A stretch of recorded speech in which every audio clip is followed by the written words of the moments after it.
Absolutely terrible. Wait, I'm not ready. Oh my god, I tuned into the stream and the guy was just checking his telephone or something. Yeah, he's already bored. This is so bad.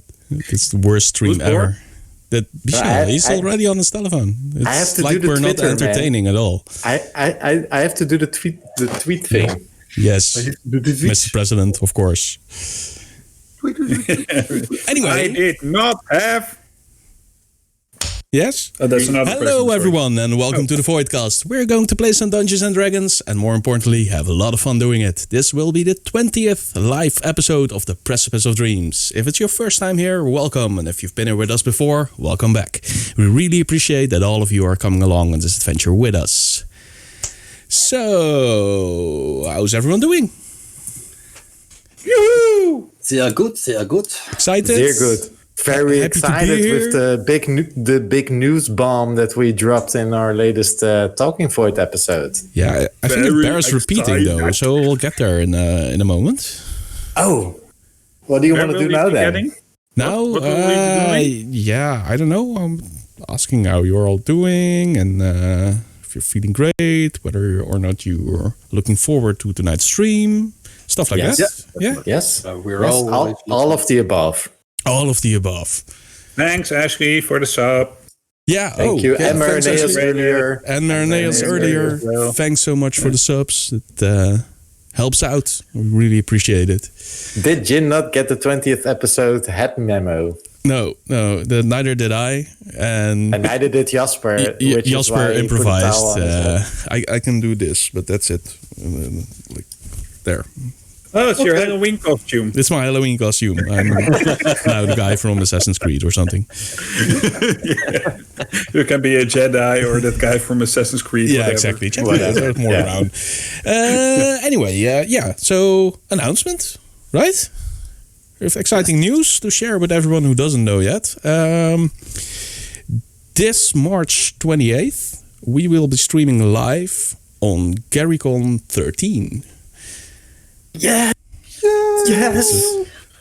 Oh, I'm man. pausing for dramatic effects. Hear me roar. it's, I understand. Thank you for that opening.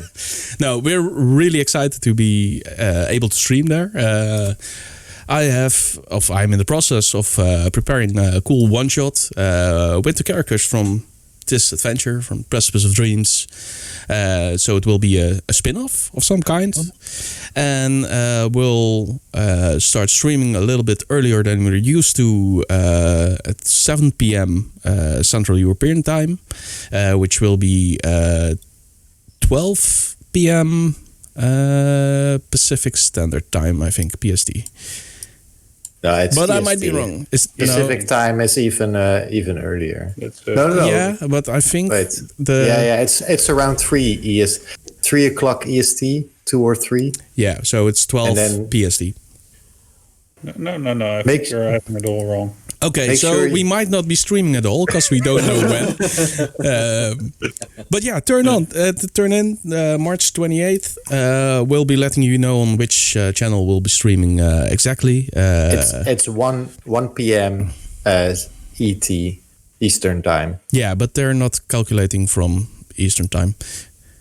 They're talking. Okay, but that's the. I'm not going to grab the emails, but to Pacific time, it's 10. it is 10 real, a.m. and we are going, and we have something else to share with you guys because we got 2 tickets to give away.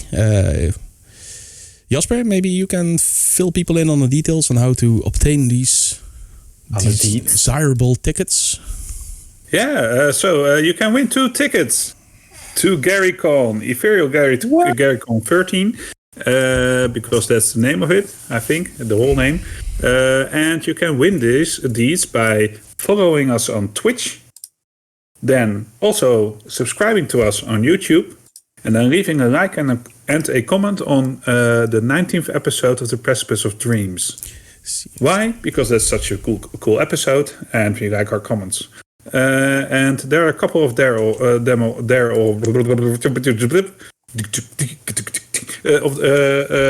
couple of comments there already. So just add to them. I would say. And we'll announce the winners on the next Talking Void, which will be in about 1 week already. Yeah. Yes. 1 week again. Next Tuesday.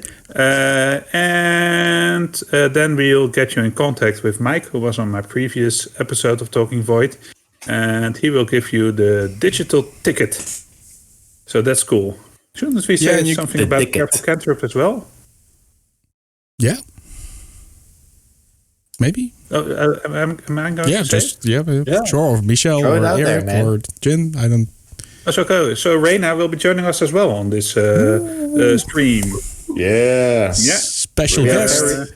very honored to have one of the wonderful Careful Cantrip members come over and join us for this glorious adventure.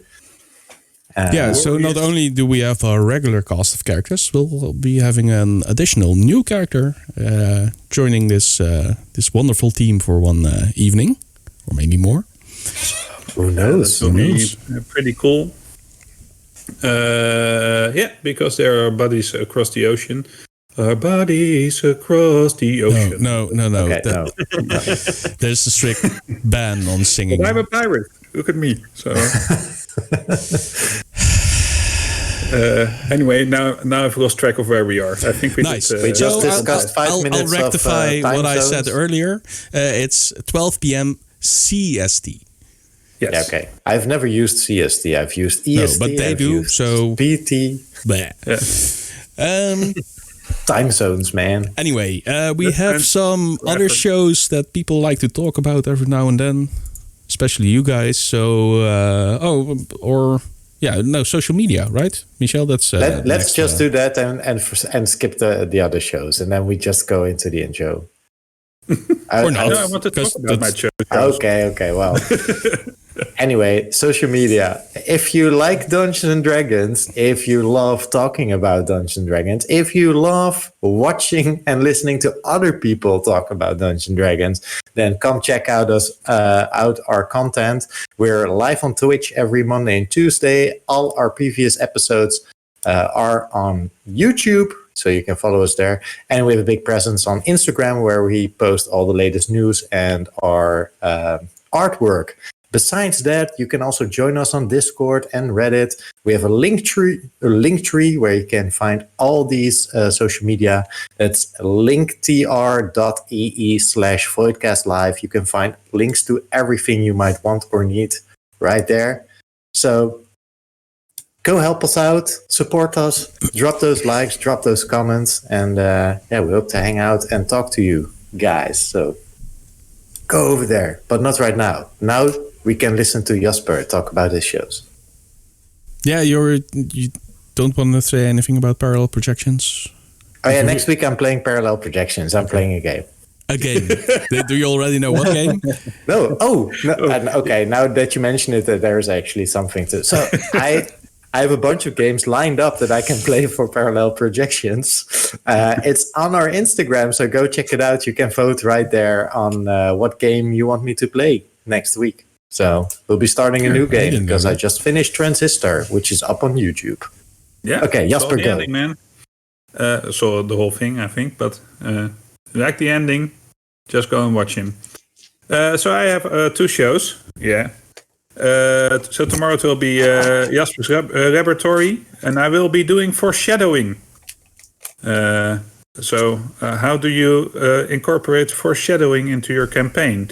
And I will be doing it one-sided, which means that I will be talking about foreshadowing without thinking about the backgrounds of the characters. So foreshadowing in general. I will do another thing about backgrounds at a certain point, and then I will be doing foreshadowing with backgrounds included. Is that a thing? I think it's a thing. So you're now foreshadowing that you're gonna talk about foreshadowing tomorrow. Yeah, well, or yeah, next week. Yeah, tomorrow. So that will be the topic of tomorrow's Jasper's Laboratory at 9 CET, PM CET, etc. And then the week after that, I will be doing Talking Void again. My guest will be Jin. Woohoo! It's the bird. Yeah. It's the bird. And, the question is, it's a long one, but it's we got it from our community, so that's cool. What was the coolest faction, guild, cult, or similar thing that you ever encountered in an adventure? Well, imagine that. Will this be a 100+ answer thingy or a 20+? I think the later, because I think it's a difficult question. But surprise me, please. Go and build up those numbers and let me see. Just log in with 200 different accounts and give me different answers every time. And that will be cool as well. No, just joking, of course. Well, that's me. That was Awesome. Those were my announcements. Can we finally start and play Dungeons and Dragons? I don't know, man. I think I'm tired already. Shall we just stop for the evening? I mean, No. this took it out of me Are you already. nuts? Yeah. So, what do you say? Aedon intro and go? Go. Intro and go. Aedon intro then.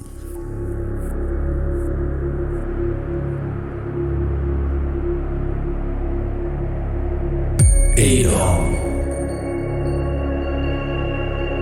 Over 200 years ago, the world trembled in the wake of the last god.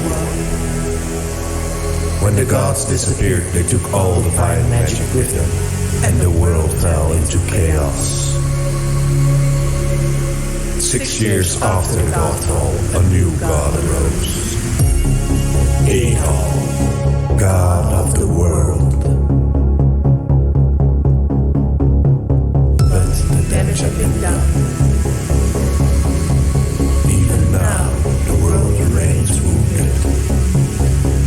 More and more land masses have become corrupted, leaving them uninhabitable and dangerous. Now, 5 unlikely adventurers gather, and the world will be changed forever as they journey beyond the Precipice of Dreams.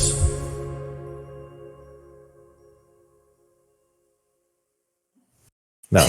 Now we're are on. Yeah, we're back. Yes, we're Hello. Yeah, recap. So it's Jin's turn, so Jasper will do the recap. Delegate.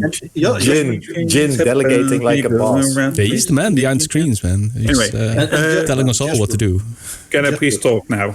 Please do it in a pirate As if you voice. haven't talked enough already, but sure. Do it in a pirate voice. We are no longer on our way to Brentwick. Okay, that doesn't No, work. Let me do it just in a no. normal voice. Yeah. We are no longer on our way to Brentwick. This isn't Kansas, and it certainly isn't the yellow brick road. It is just a bunch of people trying to find a way in a world that has no relation to the world they once knew. If they ever return to that place, the world they knew, the realm of Aedon, Estes, and so on and so on, Brentwick might just be on the horizon again. Well, that doesn't mean that we aren't having fun. It is good to travel with friends. Soulwing is the best friend, and then the rest. In order to help Petal with her growth problem, we needed the help of the Spriggans. The Spriggans were being attacked by a hag. So, if we could eat the hag, if we could eat the hag, then they could focus on our project, which we are doing because it's cool.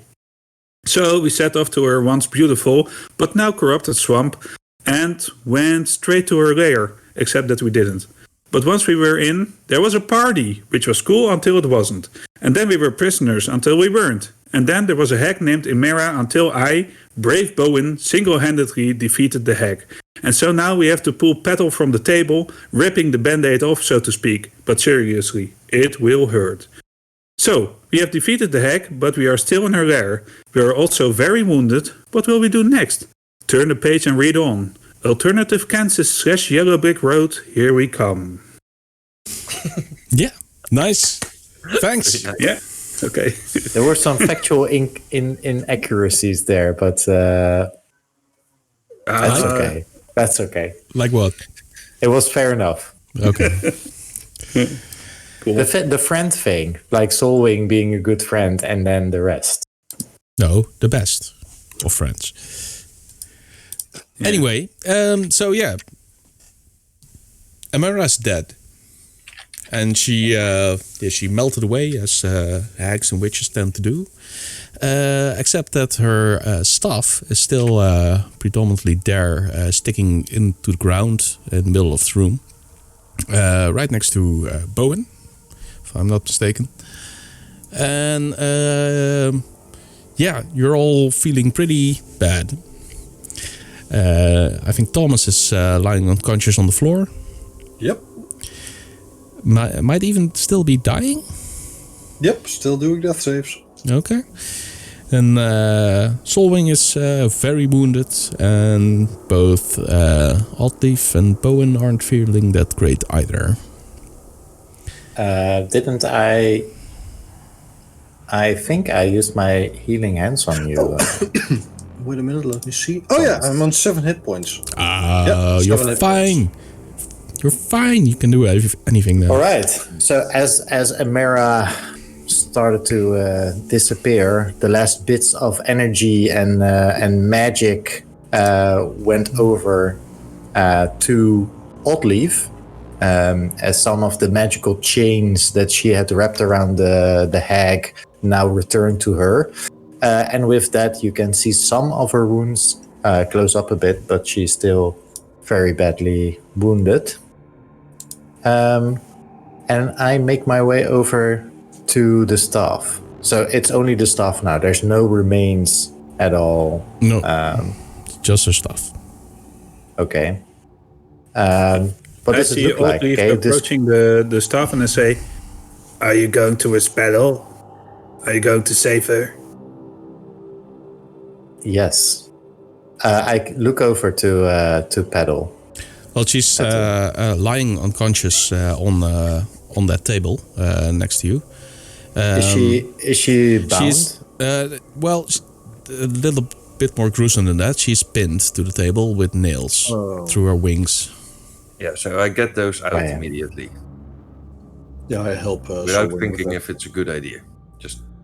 I'm not going to rip the bandit off, as I said. Maybe can we time it? I might. What do you mean? I might be able to help her with healing some of her wounds. But do we still at least take these nails out now, right? Yeah, but if that might put her over the edge. So, do we still have healing potions? No, we don't. I believe we still have 1 healing potion. No, we don't. Maybe 2? No? No. I don't. Me neither. I used mine today. Right, I want to make a medicine check to see if pulling out the pins from her wings might put her over the edge. I pull out the pin. I rolled a 1 for my medicine check, so that's basically... So I'm gonna say you have no idea. You pull out a pin and the pin comes out. She has a hole in her wing now. It's quite easy. Look, Audrey, we can do this. Is she conscious? Nope. She is breathing though. She's not dead. And she didn't shiver or anything when he took the nail out. Nope. Does she seem? Then I'll take the other nail out as well. Does she seem wounded in any way? It's 4 nails in total, by the way. So. Except for the holes of the nails. No, she does seem wounded. And they were all in her wings, right? Yep. Hey, Thomas, want to try a two nail? in the upper parts of her. She has like these butterfly wings. So 2 in the upper part and 2 in the bottom part. It's fun. Come, Thomas. I pull out another pin in this. Yeah. Leave one for Thomas. I ignore the comments of Bowen and I pull out another pin. I also see if I can get some piece of cloth or a rag or anything that I can lie over her to warm her, because I don't know how much blood she has. How much blood she Lost. Yeah. You guess about nothing. I mean, her wings don't bleed, and she has no other wounds, no other apparent wounds, at least, on her body. She seems unconscious, not necessarily physically wounded. Okay, then I leave the piece of cloth idea alone for now. I do check her breathing though. Yeah, she's breathing rapidly, but that might be normal for her kind. Okay, is she hot, burning up, or is she having a fever, or no? No, not really. I mean, you carried her around like this for a couple of days back on your world, and it seems pretty much the same in a way. It's a bit comatose. So while this is going on, Oddleaf's eyes dart between concern for Petal towards the staff on the floor. The staff, in its turn, doesn't take its eye off you. Yeah, it has an eye, right? And the tentacles. It's this Is long, it moving? gnarly staff, and there's these tentacles that bloom to the side, revealing an eye in the middle of the top. And the staff is moving; those tentacles are writhing about a bit. But the eye isn't moving, it's fixated on you. And the last thing is that my eyes dart over to Thomas as well with fear. So I look concerned for Petal, I look concerned at the staff, two different types of concern, and with fear towards Thomas. Every now and then, just my eyes flicker in between those. Well, Thomas, what does she see? Well, I'm mainly concerned about Petal right now, though I do feel violated due to the thing that happened to me with the witch. Well, do you express that in any way? I do not look at. I do not look at Oddleaf at all. I try to avoid her gaze because what the witch said might be manipulative, but there was a truth in it. Oddleaf did something to me that I don't know. There are some trust issues at the moment. Oh, really? Because as I recall it, you were the one attacking me, but okay. Okay. Fine. Hey, I don't say this out No, I know. I don't say this either. But Tension. This party didn't have enough tension already. It's on the internet right now, so There we go. How many hit points does she have again? 3. Oddleaf. Oddleaf 3. Okay, I'll keep that in mind. Oh, you think you can take me right now? Bring it on! Oh yeah. No. Okay. So Bo No, I says, did- wow, there's certainly a lot of tension here. Can you help her? Yes. Can you make her conscious? I cannot make anyone conscious. I don't know enough about healing or medicine. I have some limited healing capabilities, but even with my lack of knowledge, I think that might not do it. That she's unconscious and she needs to wake up in some way, and that it's not something that can be healed because it's not a physical injury. I think that when people are unconscious, the best remedy is to start slapping, right? No, don't slap her. She's too No, we small. learned it the hard way. It's a tactic we used in the past, yes, for sure. I was thinking more in the lines of what just happened to us. Could that be happening to her? And since, you obviously did something, or at least to me, it seems like you did something because you were also full of power when you were here. So you took us out of that weird nightmare. Maybe you can do something for her. Well, taking us out of the nightmare was something that I was prepared for, let's say that. But healing is something that I am unfamiliar with. I am concerned with the staff because Should we destroy it?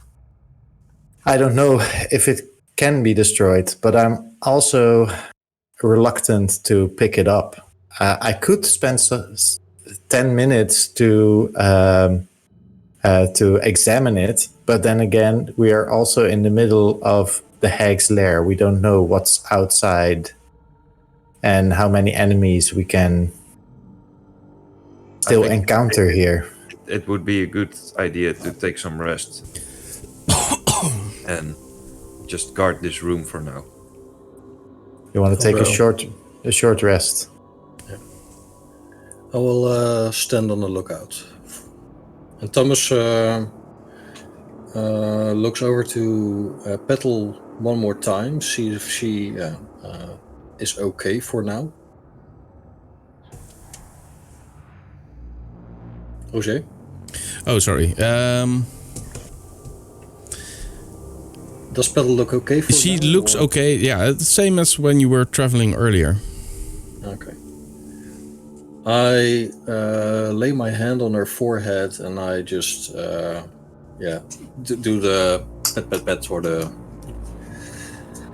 I just give a friendly pet and then I walk off to the entrance of, well, this cave, not necessarily, but the entrance of this this part of the cave, and I stand guard over there. And there I take my rest. I take a seat and I start meditating to regain some of my inner strength. So, Oddgrief, Yes. you know, like Bowen reads your books, right? Yes, I know. Other Bowen.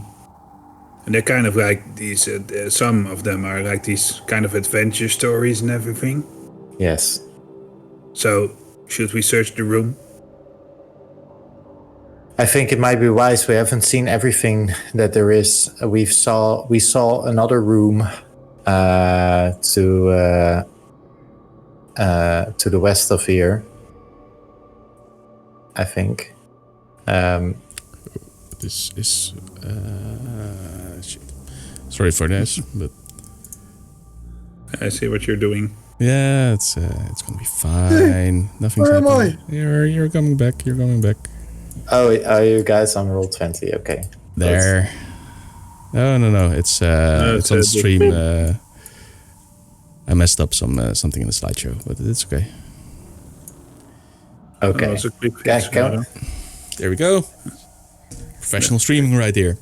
Right? So yes, Solwing is now resting, and Bowen, if you, I think it's a smart idea to look around the rooms and see if we can find anything that's of use to us or the situation, or maybe Petal, or even the whole situation in general in this world that we are right now, because there have been some problems, and we might have resolved some. We might have made things worse. I don't know. But I also want to examine that staff, and I would really like it if maybe you were there, that if something went wrong, then you could do something about it. Wait, you want my help? Yes, but I don't know precisely how you could help me. But if you have any ideas... I'm going to then... stand beside you and I'm going to watch. Well, Then I'll yeah, see so what you I'm do. going to examine this staff, but it seems very evil. And at one point during the examination, I will need to touch it. And I have no idea what will happen then. But if anything happens, then get me away from the staff. You just touch that staff and I'll be just right here. Okay. So I take 10 minutes to try and ritually cast. Oh my god, spell called Identify? Yeah, no, yeah. Is it identify? I don't Do know. I have it? That sounds like it could be useful in this Detect magic, situation. or? Detect No, magic. would be, no. Detect magic. Yeah, detect magic. I've used on the shard before. Okay. Yeah, I don't have identify. So about 1 minute in, I start searching the room. But I keep an eye on her. yeah. Okay, cool. That's fine. During that, You So I can just make an walk around. investigation check, Bowen. I know that Bowen really loves this, so I'm going to do what he does.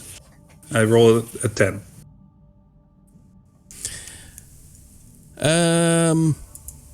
Yeah, well, there's 2 cabinets over there, and you find all kind of interesting stuff within. Wait, shall we just show the battle map again? That might be nice. And I've something new for this, so watch this. Here we go, here we go, here we go. There we are. Wow. I'm watching the stream. Oh, that's so cool. Yeah, it's fancy, right? Wait, shall I do it Yeah, again? that's Here very we go. fancy. Oh, Yeah. and ooh. Yeah. Oh, I love the counting. Now I'm drunk. Seasick. Anyway, these cabinets are filled with interesting stuff. Like most of it seems like rusty surgical equipment, but there's also some vials containing some goo and other types of liquid. And you have no idea what it all is, but it looks interesting. Maybe you can eat it, maybe you can drink it, maybe you can lick it. I don't know. Okay, so I start drinking one then. Which one? Name a caller. But it was suggestion. If this, He suggested it to me, so I think it's a good idea. No. It's just no. It's DM. I don't talk to you, but it's I merely describe what you see. So I drink a brown one. A brown one. Okay. You can make a Constitution saving throw. Dang, really? Why? Yes. Why? Drank brown one. oh man. Did that change? I have to see. I don't think so. Do you still have Bardic Inspiration? No.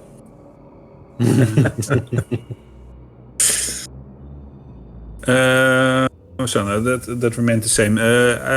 16. 16. Okay. Then, well, at least you don't die.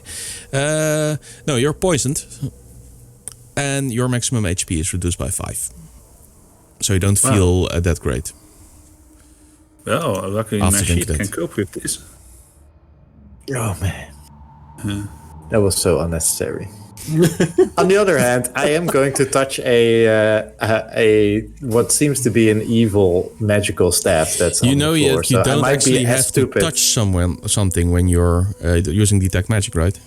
Oh, great! Then I'm not touching it. But Yeah, it's this frontal cone that you project, and you don't have to touch stuff. that's to true. But see if it's, magic or not. I thought, is that identified then that I'm confused with? Yeah. Okay. But Great. my teacher at magic school always said I had to touch the magical staff. Well, but No, it is Eric, correct just that in no. 5th edition, in general, taking a short rest with an item can give you... Attune to that item, yeah.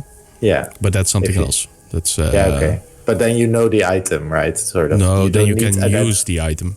It doesn't mean you know it. Okay. All right. And some items require attunement, others don't. And Yeah. This staff probably requires attunement to use. But you finish your detect magic cast and you focus it on the staff, and you're just blown away. Quite literally. At least you feel like you're literally being blown away, but it doesn't, for the rest of you, it doesn't happen. You just are knocked backwards and you lose concentration on your spell. You have a massive headache and you feel, exhausted immediately. Not, you don't gain a level of exhaustion, but you know what I mean. This is after 10 minutes, right? Mm-hmm. So, do you fall on the ground? No. Just, she does. It's training me to observe this weapon. Okay. Yeah, no. No, but I it's mean, so massively powerful magic that that as soon as you try to perceive the amount of magic it has, it's just too much for you. You can't bear it, and it smacks you in the head. And Okay. I immediately break off the ritual then. Does the feeling disappear? Well, the headache remains, but you never made contact with the staff. You just tried to feel it, and its presence was so overwhelming that it knocked you out. But you feel that presence ebb away again, just dissolve into the background, and as soon as you turn off that sense, that sixth sense you have, you're just left with a hangover headache. Okay, I take off my cloak and throw it over the weapon. Over the staff. Okay. So meanwhile, I'm saying, this tastes bad. I think they all gone bad, these drinks. Bowen, were you drinking from the cauldrons in the room? No, from this flask I found. Oh. I hope someone was a great beverage, like the juicy thing we drank with the Spriggan, but... I don't think this hack was about creating the ultimate fruit juice. No, I don't think so either. I think we agree on that, Audrey.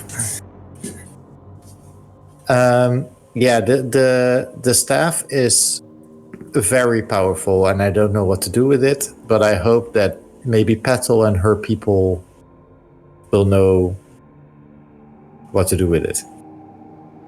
Should I carry it for you? I'm thinking of a safe way to carry it.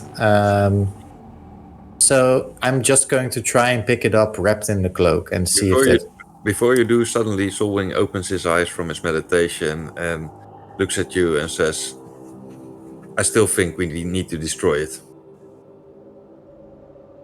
Well, have you ever destroyed a magical item, Solwing? Never. No. But I have destroyed some other items. Yes. Maybe they throw it in a cauldron then.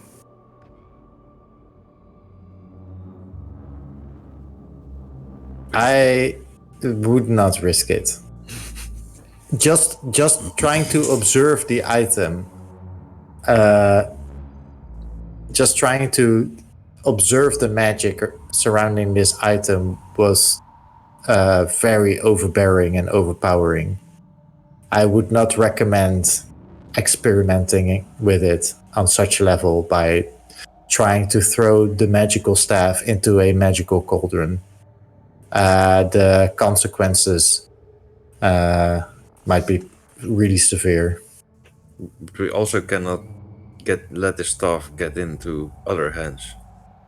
No. Any hands, actually. No. We agree. It might not even be a good idea to bring it out of the marsh. But we can't leave it here. So we need to destroy it. Well, once you know how to destroy it, I'm open for that. I would begin by just trying to break it.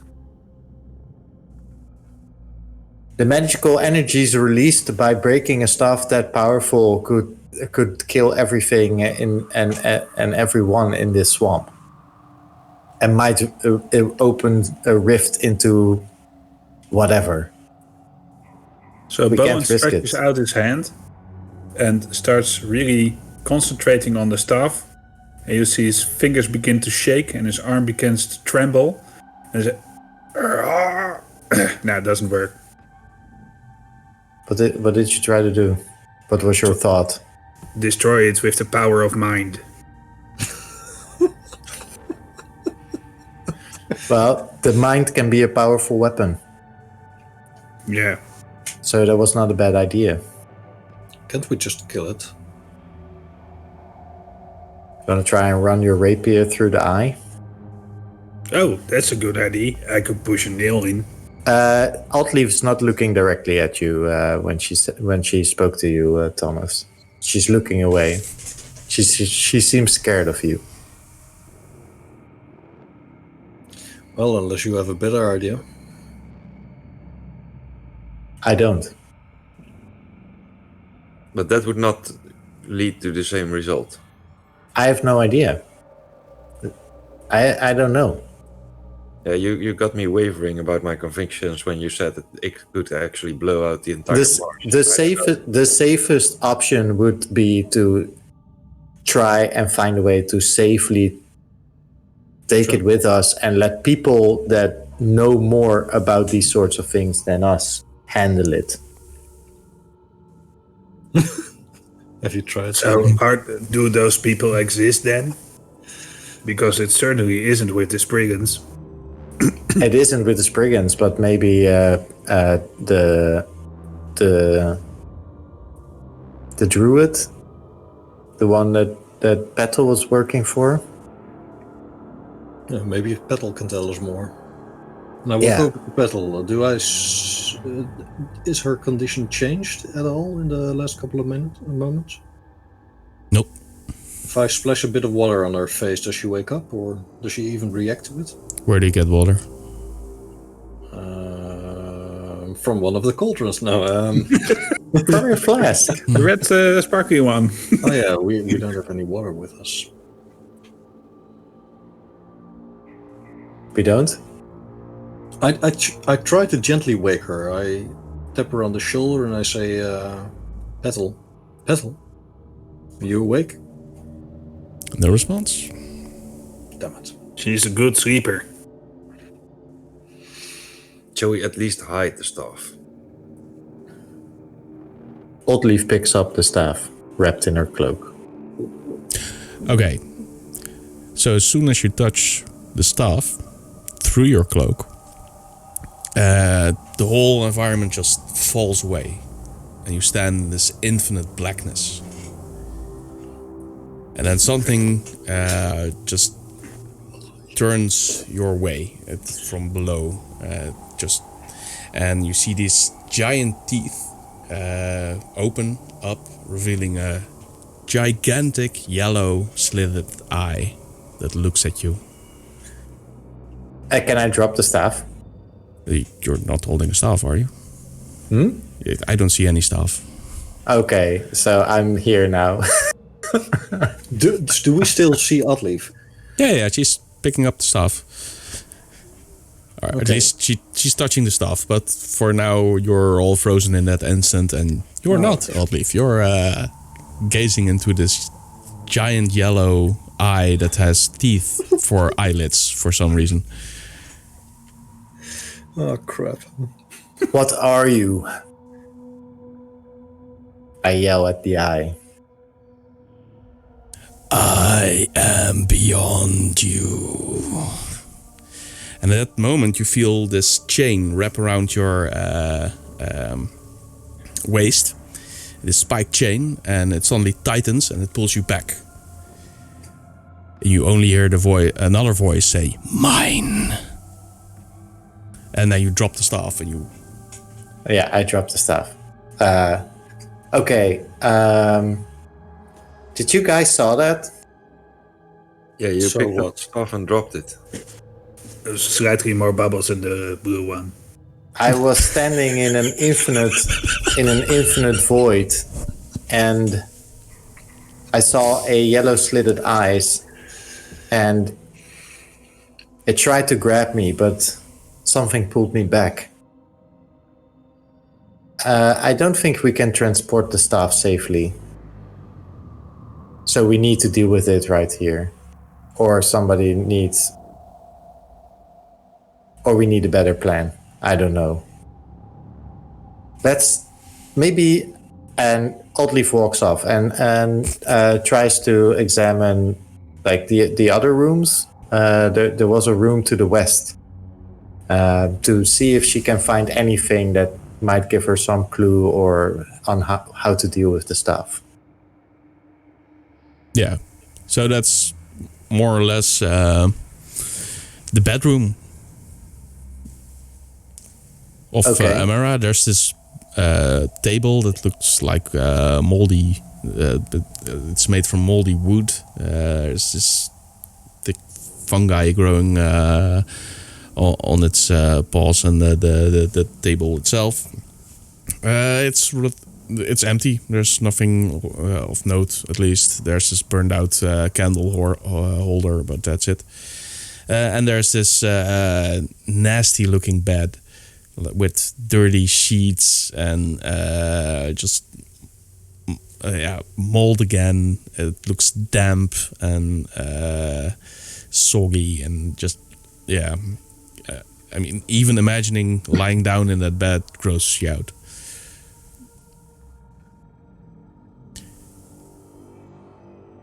Okay. But So, it's a very practical room. There's nothing much else of use in there, and yeah.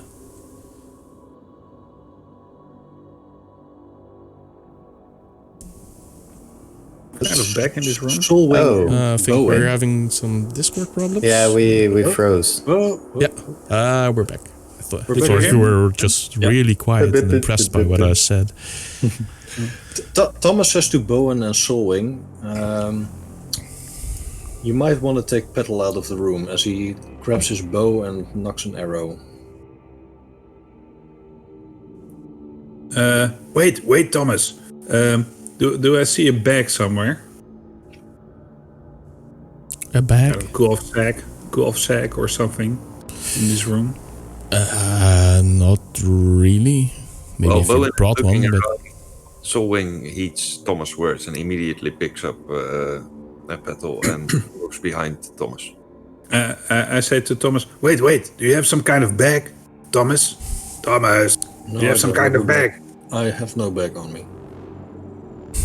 I have a bag. Right, we don't have our gear on us, right? yeah, you do. You have everything you have. Oh, okay. Do I have a bag? No, I don't have a spare but it's bag. filled with stuff that I need. Sewing. Catch.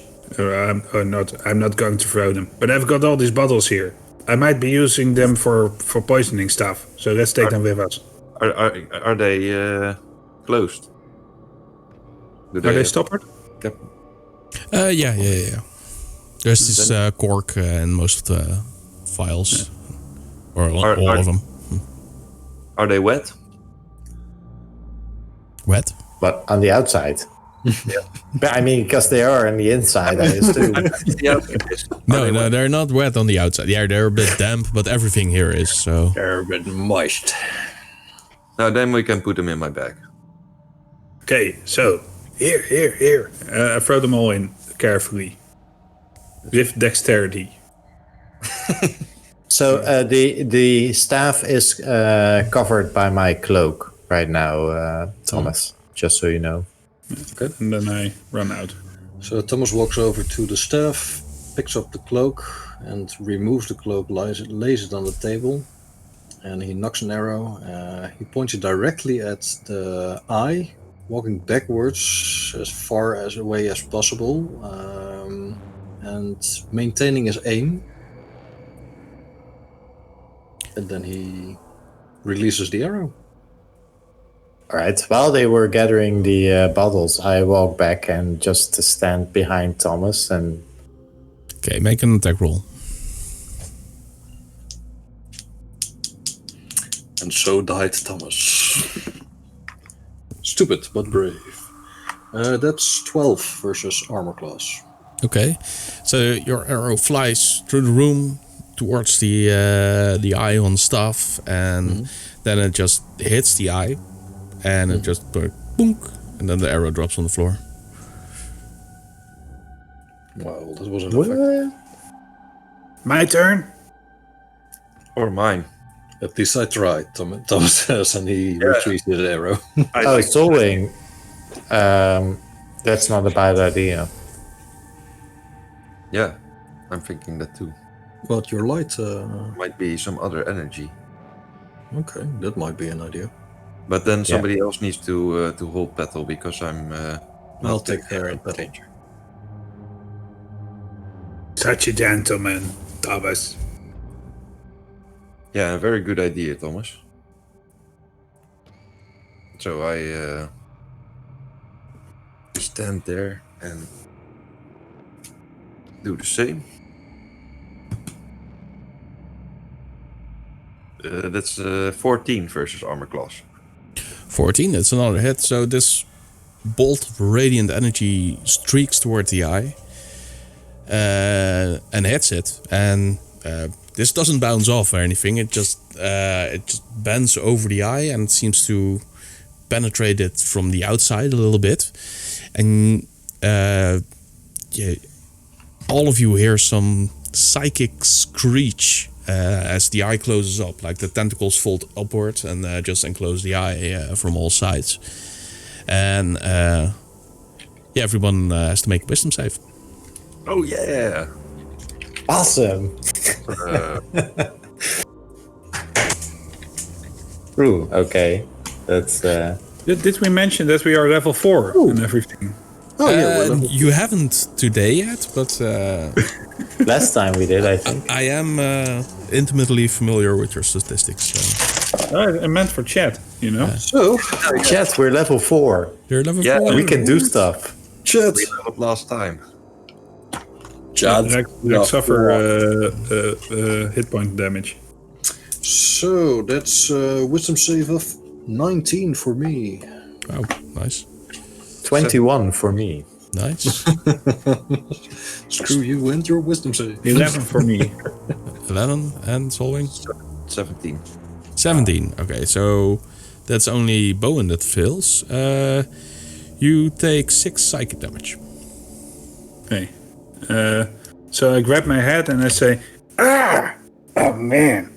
I really hate it when that happens. Although, in a way, it makes me feel alive and everything, you know.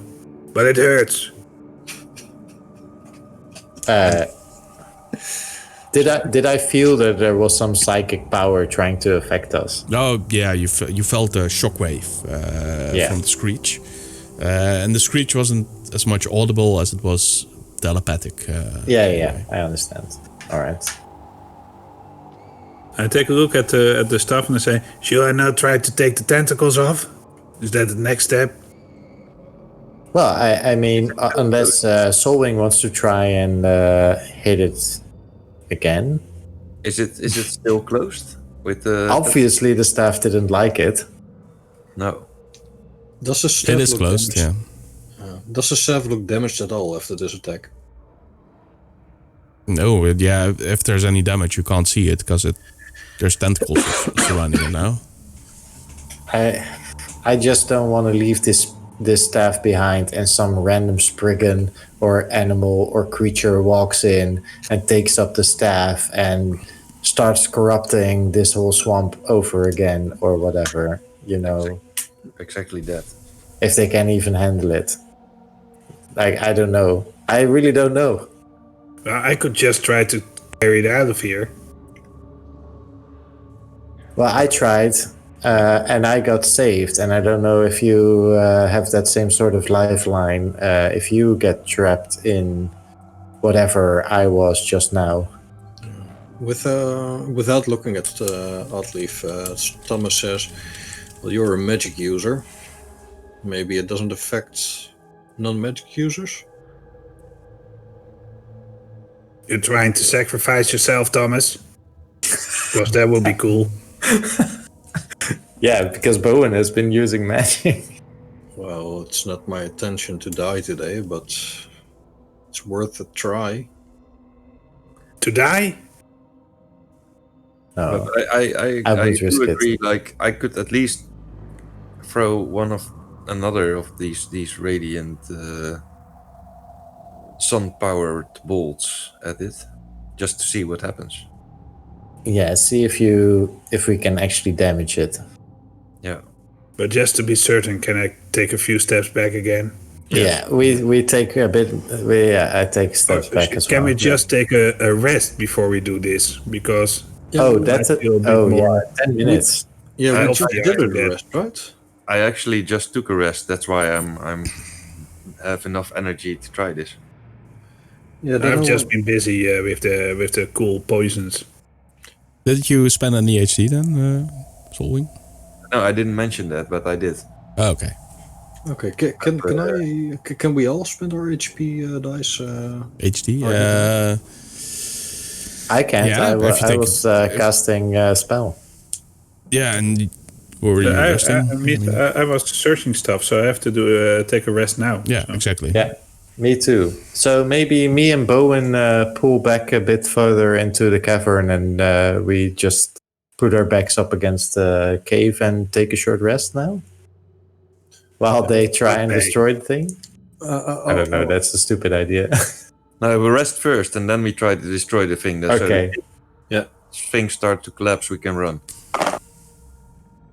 Let's do it that way, but I will stand shoulder to shoulder next to Solwing, just in case. Okay, I will sit down and take a short rest. Yeah. Also, I start humming to myself, so we can take another D6 of healing. Oh, okay. Yeah, should have included. Okay, I rolled too quickly. Yeah, me too. So that's 16 hit points. Wow. I had 18 and I'm back up. Although, Roger, does the hit point damage last through a short rest? Yes. I'm feeling kind of cool, but the drink didn't really sit well with me, you know? So, still a bit down, but, you know. So, should I scratch it now? Should you what? Scratch it. Well, we're first going to try to see if we can damage it more, right? I rolled 2 8s on my I could take off D8s. the tentacles, then you could fire on the eye again. Yeah, which makes sense. But let's first see what Yeah. my fire does to the tentacles. Okay. Okay, so I'm taking a few more steps back this time, just to.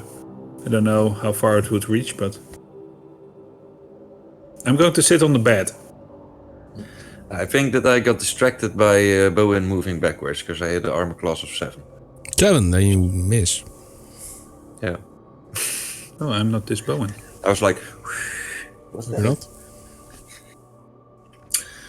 I will stand in front of Solwing and use my and do a stance and hold up my shield to shield Solwing, so that if anything else lashes back, like bolts of radiant energy or whatever you as DM throw this next time, I can shield Solwing from the damage. Okay. okay, I'm going to try again. I'm doing it quick, nice and slowly, aiming. And it's an armor class of 13. 13.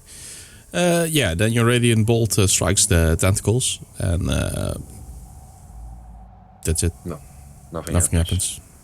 No, not even a little scorch mark. No, maybe a little blemish. Well, Then that's what I react. How? It's the power of the sun!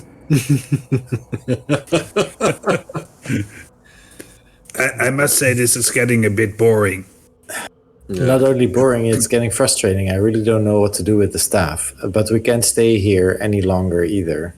We need to go. But I think, as a theory, maybe when the staff is closed, it cannot affect us so much. So we could try to hide it at least. And not let it stand here in the middle of the room, waiting for someone to be... I could try and grab it now. I saw what happened when I touched it, and I wouldn't recommend any of you touching it. But if you feel that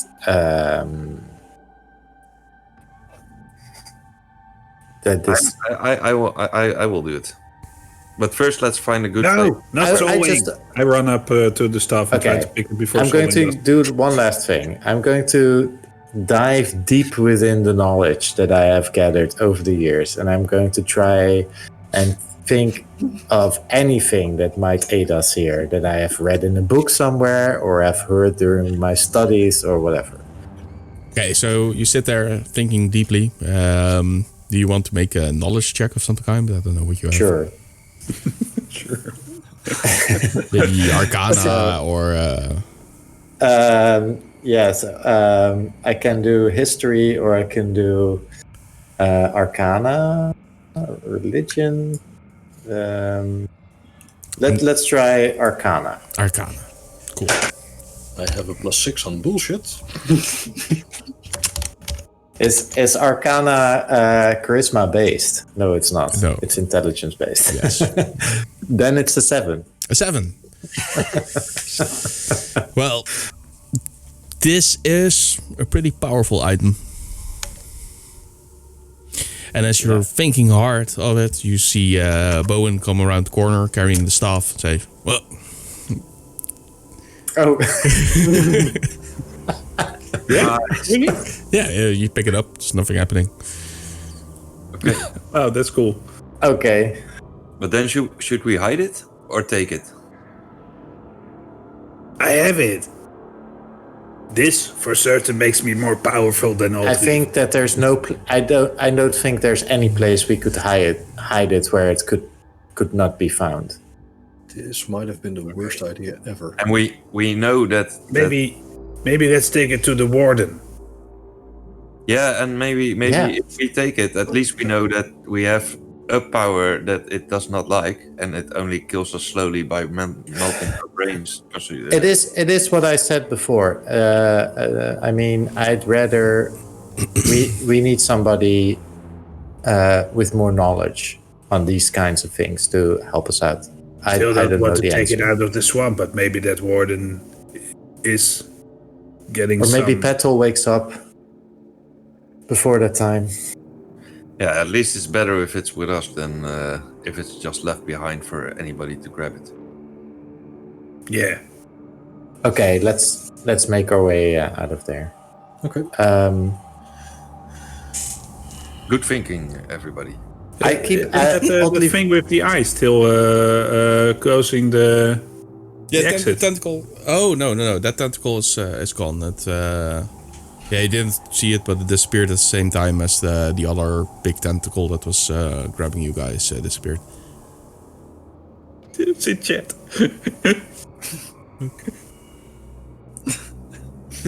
Yeah, Brentwick seems a good one, actually. Brentwick does seem like a good place to hide the staff, if you since we ever never reach, found it either. no one We have to reaches say this out Brentwick. loud because on YouTube you can't see chat. So Yeah. as he says, well, Yeah, we all know that Brentwick can't be found. Perfect place to hide something. I just said it. Oh, you said it. Sorry. Yeah. Everyone is. That's okay. It It bears worth hearing repeating. again. Yeah. Nice. So no, there's nothing blocking your exit.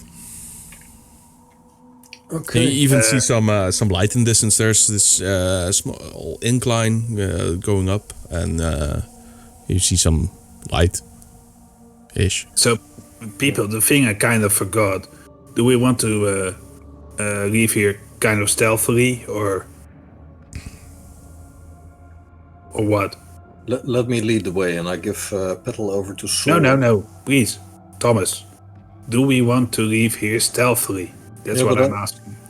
I can scout ahead, and if there's any trouble, I can warn I you. think we should leave stealthily. We don't know what's still in these woods. I don't think all the enemies that we saw on our way here are defeated by any means. No, Yeah, sure. Everything just goes away when you defeat the Hag. But I think we should listen to Thomas, because as he is always saving our hides, if he says he can check things out to see if it's safe, then that might be the best way to go, right? Because If you stay so Soulwing, I think then that's a good idea then. Yeah, I don't know, but I think that he's the best of us in not being seen quite easily, because I tried to mimic him the last time and I did pretty well, but it's still... If I may, it seemed like Bowen might have an idea. Would you like to enlighten us, Bowen? Thank you, Outreef. You know how I kind of blend into everything, like I'm this figure that doesn't, make a real impression on you? No? No? About? Oh, okay. That's how I feel about myself. Anyway, I can use this magic that I have inside of me to kind of cloak us just a bit. Help us progress more stealthily when you're near me. Okay. That sounds very interesting, and I think we might need that. You can still scout ahead, Thomas, but only if you don't go too far ahead, then it's okay. Agreed. Okay. It sounds really, really good. Yeah, so I can only keep this up for an hour, but I think that's long enough, right, to get out? Might be long enough. I hope so. Okay. I give Petal over to Soulwing, and I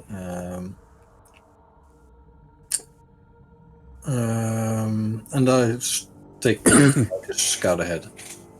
Okay. Right as Thomas wants to leave, you can see Oddleif going, and then as he walks away, she drops her hand again and keeps walking with rest.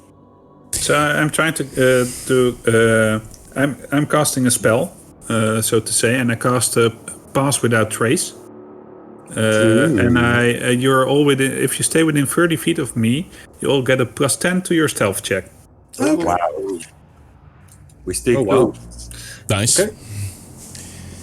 Okay, I so think that makes sense. as you walk up that incline towards the exit of this hole in the ground, something falls away. Like there's this. It was relatively quiet around you constantly, and suddenly it feels like someone's turning up the volume, and there's this massive chaotic sound of battle outside. You hear all these creatures screaming and fighting, and it's going down. So as you approach the exit and you actually can stick your head out a bit, you see that all those Spriggan that were lined up neatly there, those tree ants, those plant/wolf-like creatures, they're all going at it. They're all slaughtering each other. Each other. Okay. Can we do the stealth check to stay? You're still below in the cave, so I'll leave to Thomas now what he's gonna do. Okay. Or do you follow him I turn while back he's scouting? Yeah, of course, because I have to stay within 30 feet of him. I turn back to everyone and I say, just avoiding Oddleif's gaze, and I say, okay, so all the creatures we pass are just fighting each other now. What do we do? Well, let's get past them. Yeah, let's use this cloud of non-visibility and your exceptional hiding skills to just not be seen while they slaughter each other. Okay, I turn my attention back towards the battle and I try to see if there's a path past this chaos. Long story short, no. I mean, you're That's not a very invisible. short story. He's he gives you a bonus to stealth, but you're completely exposed at some points, and stuff is happening so chaotically, and they're running through each other, fighting each other. You see all the Spriggan climbing up that tree ant, and he's just picking them up and just throwing them away, and or ripping them apart and stuff like that is happening all over. Okay, so let's just stay hidden. Stealth check. there's bad news and even worse news. We can't get past them, and I don't think we can fight this. Yeah, And we these could wait creatures. until they are done and then take on the winning team. That might be a good idea. Or we can bolt and make for the exit as fast as possible. That's a good idea as well. That doesn't sound like a good idea.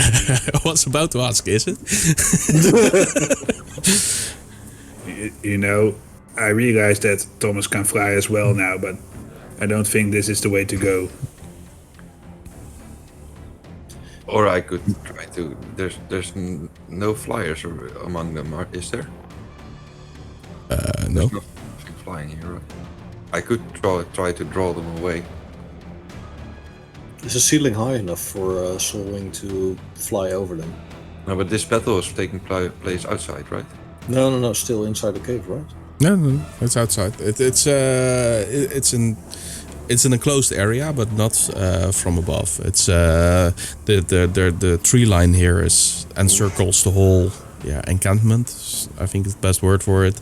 And it's these really thick, bushy trees that line up all the way until there's an exit. At some point they narrow, and then you have that corridor which you walk through to get here in the first place. Yeah, that might be an even better idea.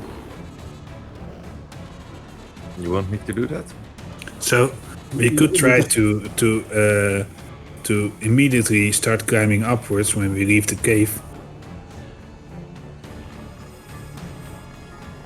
You want to climb the mountain?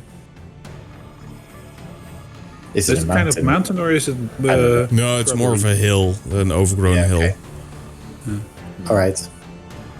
No, but I think we should either wait or I should draw their attention, and you should make use of the magical power that Bowen just invested to use my distraction to get out of there unharmed. Let's do both. Wait and see what gets left behind. Yeah, let's do both. Let's just wait and see if the battle dies down. I'll stay over here, and you guys stand back a little further and wait for my signal. And then? That's a good question. Did Discord freeze again? Yeah, Discord froze again. I think that's a different kind of show. Discord froze again, guys. Yeah, I know. Yeah, I said that then I fly out and I lure them, the survivors of this battle away, and you take the route to the exit, and then we meet outside. Yeah, but let's first watch the massacre. Yeah, I suggest everybody that. So Thomas's plan.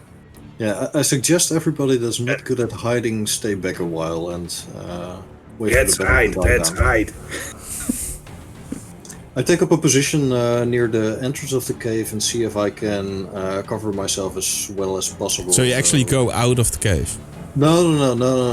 I stay in. Okay, the cave, yeah. but, So it's near the I exit try of the cave, not the entrance. near the exit of the cave, and try to hug the walls or take my position behind a rock. I don't know how this cave entrance.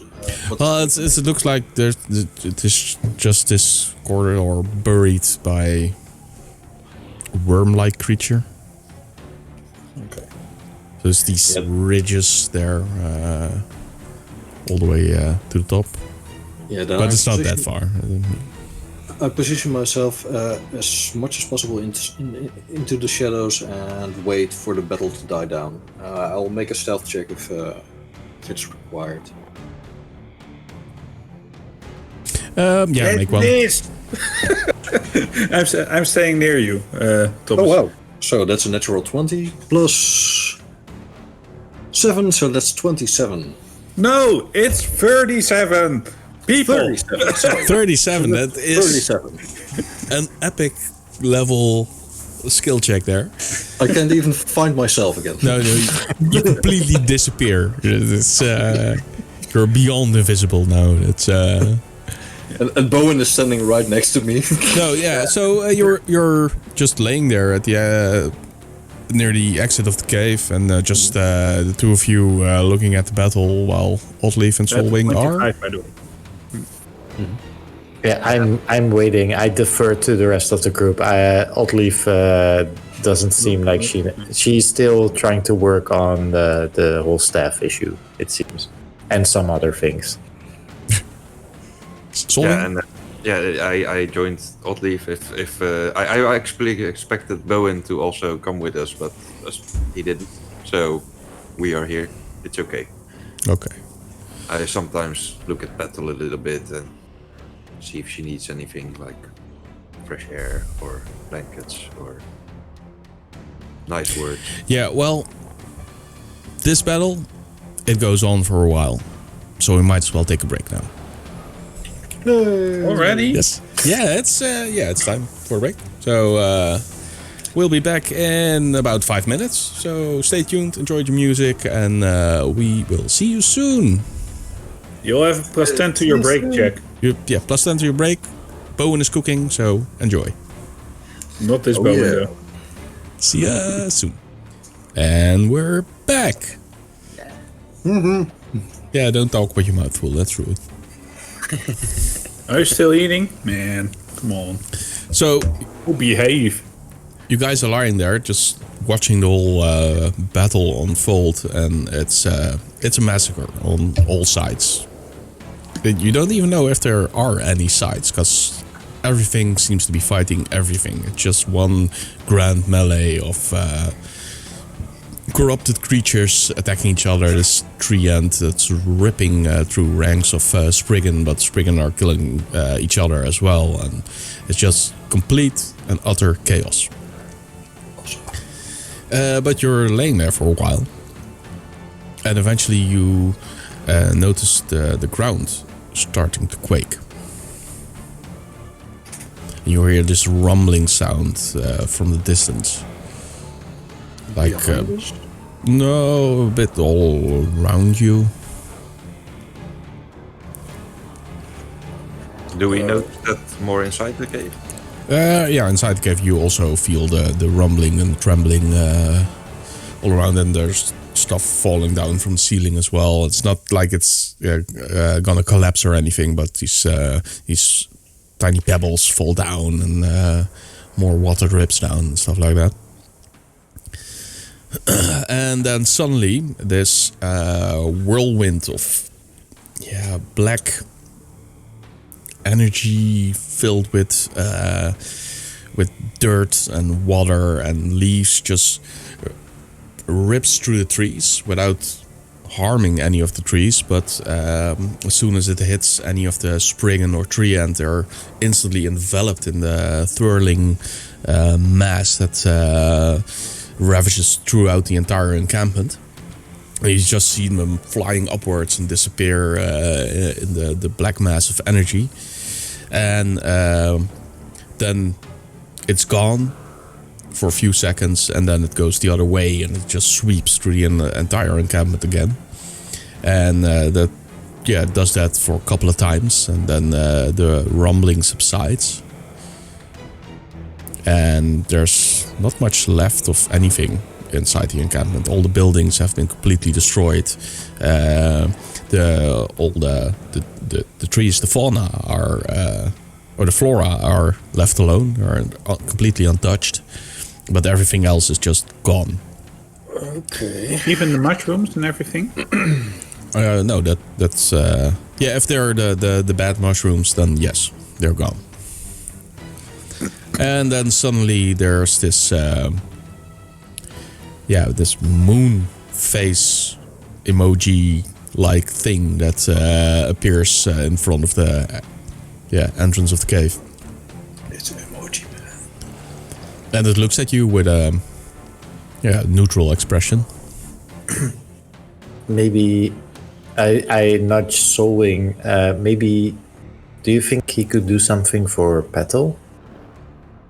I just run up to him and say, "Friend!" and try to hug it. With the staff in hand? Oh, and thanks so much for the sub, Naruhiko. Oh, yeah. Ooh, thank you. Awesome. Awesome. Thanks. Really awesome. Well, I've been thinking about this, and now I throw the stuff to the side. The staff.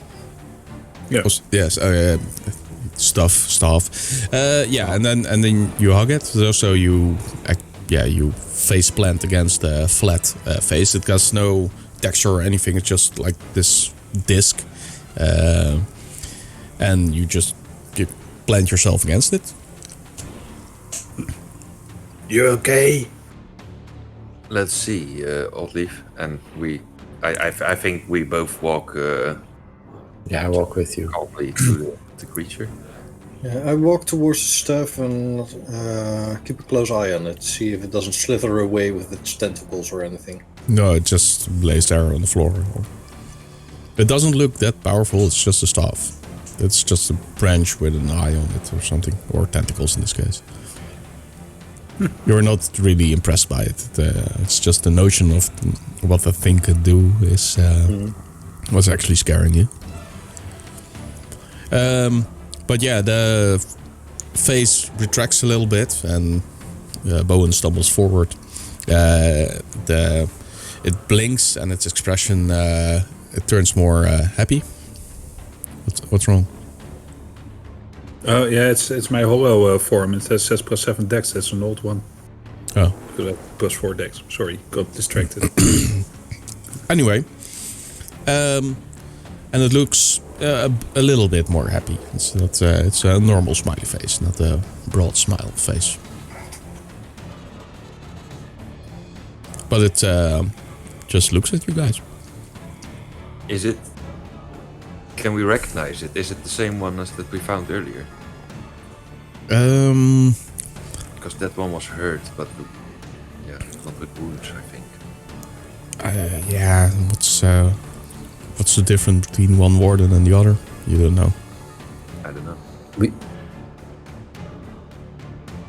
I step back and I pick up the staff again and just drop to the back. Somewhat.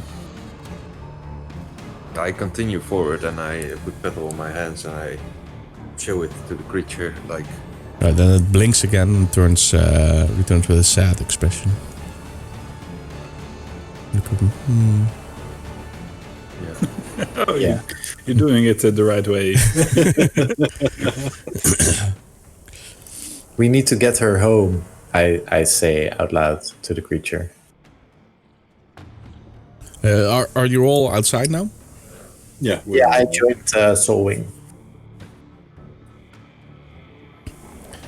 Okay, then it retracts its head all the way back, and you can truly appreciate how gigantic this creature is. It's like, it's even hard to estimate. It's probably like 100 yards tall at least, and it raises one of its legs, as in the black swirling mass from its feet are actually outside of the encampment right now, but you see one rising up, and you see all this stuff falling out of it. No spriggans, no tree ends or anything, but just dirt, water, and stuff it randomly picks up that sticks to it or something. And then it reaches toward you guys. Okay. I go like this again. But I have the stuff in my hand now. I look a bit concerned, but I do feel like it's trying to help us. I mean, I truly believe that this is the one that we found earlier, and that by defeating Emera we saved it, so that there is some goodwill maybe.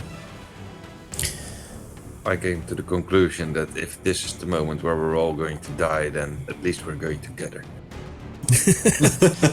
Well, as it's See Altleaf's eyes open in surprise when Solwing says that. as its limp comes closer, it suddenly retracts when it nears Bowen. Ah, yes. Oh, you don't like this? I can throw it away, but... And then its head comes down again, and it looks at Bowen and the staff. And it looks angry now. Maybe you can hand him the staff. Maybe he can destroy it. He's a warden after I throw all. it in front of him and I hold my head down. Sorry. Then it retracts its head again, and while still looking angry, and then the gigantic limb comes again, and it just stomps on top of the staff. And you see this bright flash of light in the darkness of the black swirling mass, and then the light dies down, and it takes its limb away, and there's no staff. And there's still a limb. As in, it didn't get blown away by the...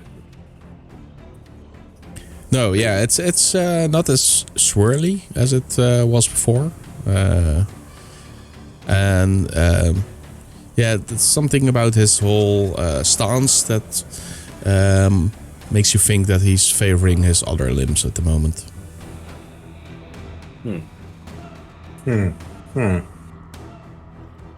So you were right about that one, Oddleaf. Yes. Probably have destroyed us if it even hurts a creature like this. Indeed. Well, then its other limb, this one, this time its left limb, raises to the air and then comes down towards you, and it bends like this towards you, and just comes crashing towards you. And if you don't do anything, it's gonna hit you. Yeah, again, the same thing. Yeah, I figured. So yeah, you are suddenly engulfed in this complete blackness. You feel completely lost. You don't see each other. You don't hear each other. You don't experience anything. And it seems like hours go by in this complete void you're in. But then suddenly, you all fall to the ground, into the grass. Woo! And you're no longer in the swamp. I look around. Where are we? Do we recognize it? Yeah, you're at the border of the swamp. Because behind you see the biome transition into the swamp. And you see this gigantic creature just walking away from you. Into the swamp. Ah! Yeah, through the swamp. Yeah. Bye! I think we should find Urda. She's the only one that I can think of at the moment who might be able to help us. Ah, you're so practical, Audrey. How do you mean? Always thinking about the next thing. Just wave at the creature. Yeah, I also scream at the creature. She looks over at the creature and she takes up the visual experience of seeing that creature move away and stuff, but then immediately is back down to business. And that's getting away. Oh, sorry. Getting us out of here. Yeah. Thomas doesn't even... Yeah, Thomas gives 2 whole seconds to the departure of the creature, then turns around and scouts the area for any threats or... No, yeah, it looks like you're in that domain where the Briarroot Copse is again. Okay. So you've left the swamp behind. Do we feel like we would know the direction? So we see the swamp on one side, and we know that we sort of... I think Solwing might have an inkling of which direction to go. He's probably the best of you at this. He does draw maps for a hobby, so... do I still have a petal in my hands? Yeah. So she didn't fall separately? No. Nice. Okay. And of course I immediately say I think we should go that way. And okay. If the swamp is at the back of us, forward a little bit to the left direction. Okay, so if you later edit this video, you can now enter this subscreen with 3 months later. Yeah. 3 months later. Yeah. No. He's kind of correct. So you walk a little while, and at some point you even see the tree that's that houses the Briarroot Copse, and you know that you're close by, and it's it only takes a couple more hours to get there. At one point, while we were walking, I do move over closer to Thomas. Yes, Eric, it's happening. Oh no. So Oddleaf walks up to walk next to Thomas, and without directly looking at him, sort of looking at her feet, she says, "You tried to kill me." Yeah, I didn't try to kill you. The witch made me want to kill you. Yes. I think I owe you an apology. Okay, Thomas directly looks at Oddleaf and looks with a puzzled expression. He says, "So, you know what the witch said to me?" I do not know what the witch said to you, but I think that I might have done something that opened up the way for her to use her magic on you. That you did. And I think it happened when I tried to heal you in the battle against the nightmare. I didn't know what I was doing. I don't know. I don't really know how to heal people. I think I might understand it better now. But at that point, I was using magic that I usually use for different things to try and heal you. And I think that opened up the way for her. And I'm sorry about it. I'm sorry about that. That should not have happened. Thomas takes a long pause and he eventually says, well, your apology, I accept your apology. But what you did to me still, I'm still host to something that you did to me, so how can we correct this? Because I still feel this dark energy within me.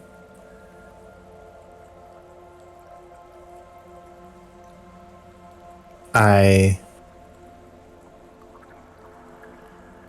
will do everything that I can to help you get rid of that. The witch also said to me that I should look out for you. You were the dangerous one, not she. Do you know what she meant by that? Yes, she was manipulating you. Normally we don't do this stuff, but can I make an insight check and see if Atleaf is... Oh, sure you can. You wanna roll against my persuasion? Let's roll this up. Is it persuasion or deception? You can leave that in the middle. Michel won't tell. Yeah. So that's a 15 for me on insight. Yeah, that's 23 for me. On whatever it is. Suffice it to say that you believe her. Okay. But whether or not that was your own choice, I don't know. And that's the thing when you make a roll. Now it's Mm. true for you. I've never lied to you. Just know that. Or any of you. That I find hard. No, you actually don't. Eric. As soon as she says, just know that, you know that. Oh yeah. And I immediately you see a calm on Thomas's face. You see he visibly relaxes and he even looks friendly to you and he says, I know that you have never lied to me. Yeah. I hope you will remember that. I will remember that. Yeah. And I will, and believe me when I say that I will do everything in my always power believe to help me. Yeah. Now kiss and make up. Hoot? Let's try and get to the Prior corpse. to Urda and the cops. Yeah, let's go there that way. And I immediately start walking off towards the Briarwood Copse.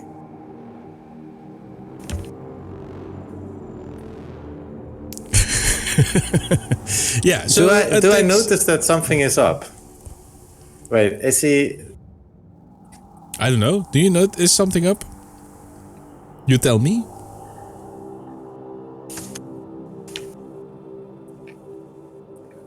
Well, Mysterious this.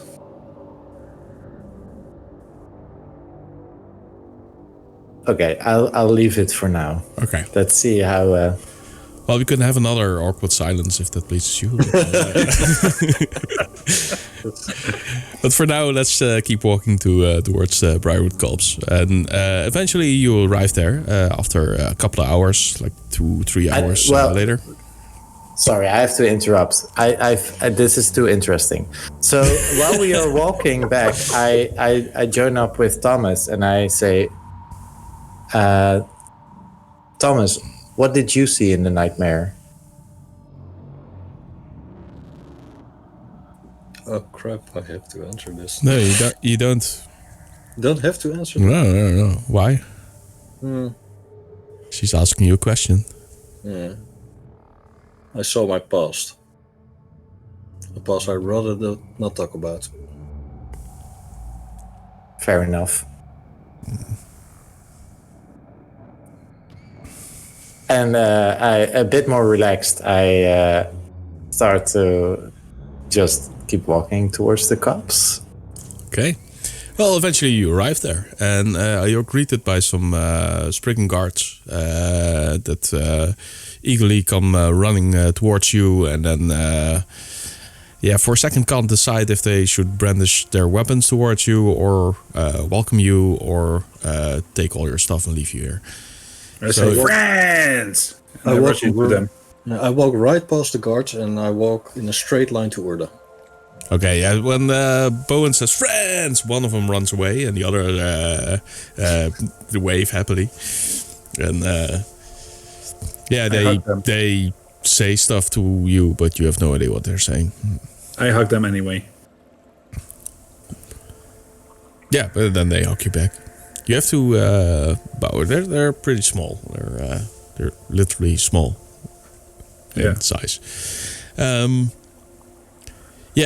So you head down inside the cops, and these guards follow you around and just prance around you, and you're just waving to others and looking like they're the man now, because they're escorting these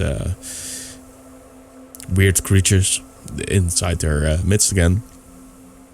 And then you enter that great open space where all the routes go through the hall where you met King Stammet before, and he's waiting for you there now.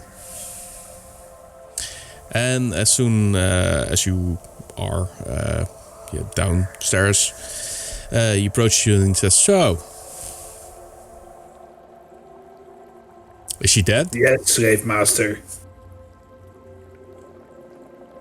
The hag has been defeated, yes. I walk right past him and try to find Urda. Thomas, stop. She's actually standing behind him. I stop. Yeah. Oh, okay. Yeah. I immediately stop, and after I stop, you see me kind of shake my head and wake up and... What? I turn towards Solwing and Bowen, and I say, something is up. I don't know what's happening with Thomas, but I don't trust it. Are you ignoring me? Stammet says, rather insulted. Does he immediately stop talking? No. Okay, well. No.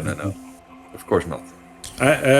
While Audrey is doing her serious talk, I start talking to the king about everything we experienced from the start in great detail, like how I danced through the grass when we were going there and saw something flying in the air and everything. You ate a caterpillar. I'm taking my time. Yeah. Well, he seems to be enjoying that, actually. And he actually waves some other Spriggan over, and they bring him a chair so he can sit. And he sits very royally, as if he's... he is the king.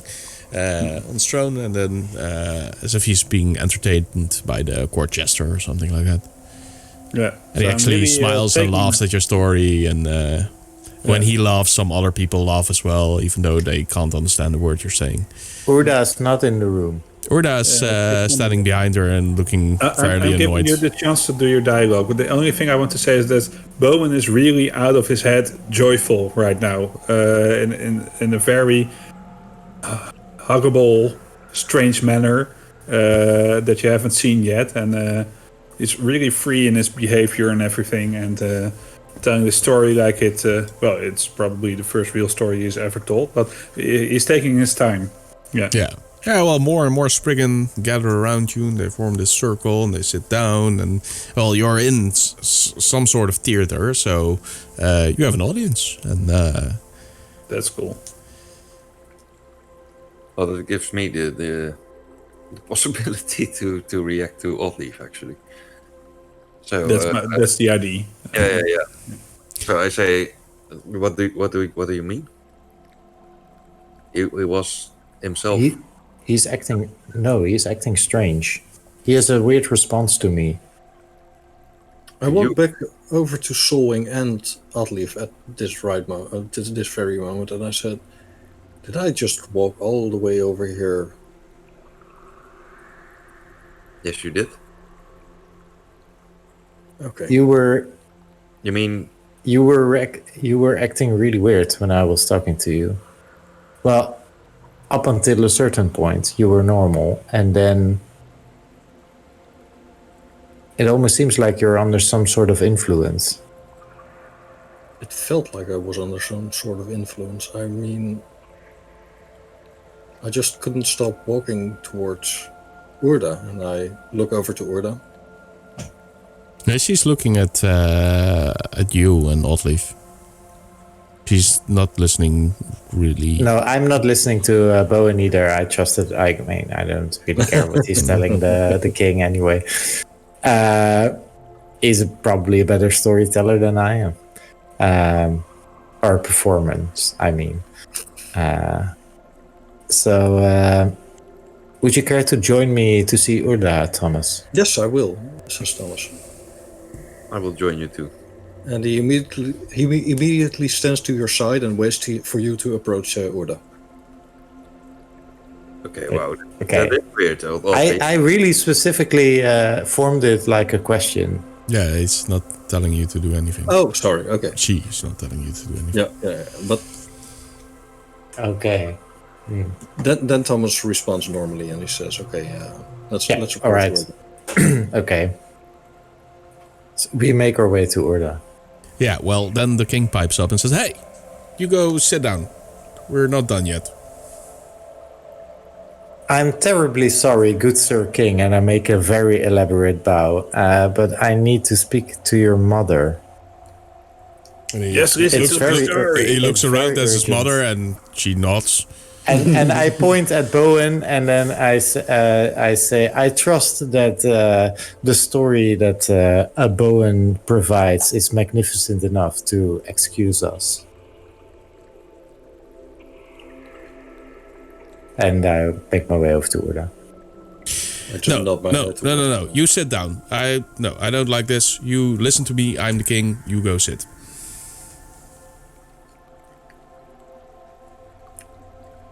I completely ignore him and I just walk over to Urda.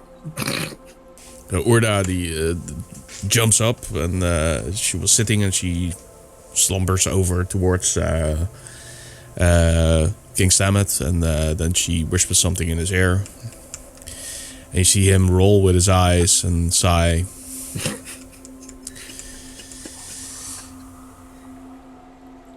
Fine. By royal decree, go clean yourself up because you stink like swamp. Oh, thank There, you. I good said it. sir. Go away. Go away. Good Sir King. And I walk off.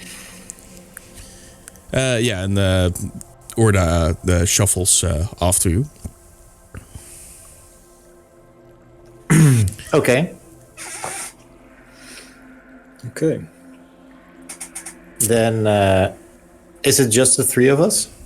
Yeah, Solving is sticking with Bowen, right? No, I was actually coming. Ah, okay. Then it's the four of you. Something was weird. Yeah, And three. That was the fourth then. Petal. Oh yeah, okay. No, Urda, Oddleaf, Thomas, and Solving. Yeah. Oh yeah, right, like that. Okay. and Petal, because I'm Yeah, and sitting Battle. here. Yeah, that makes sense. So 5. Okay. Yeah. Got the numbers straight again. So you she actually leads you back to her room where you've been before, where you got those items you're still wearing. Yeah. And all the way you hear her making this disapproving sounds, like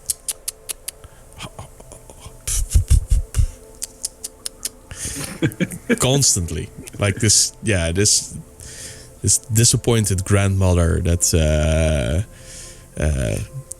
that leads you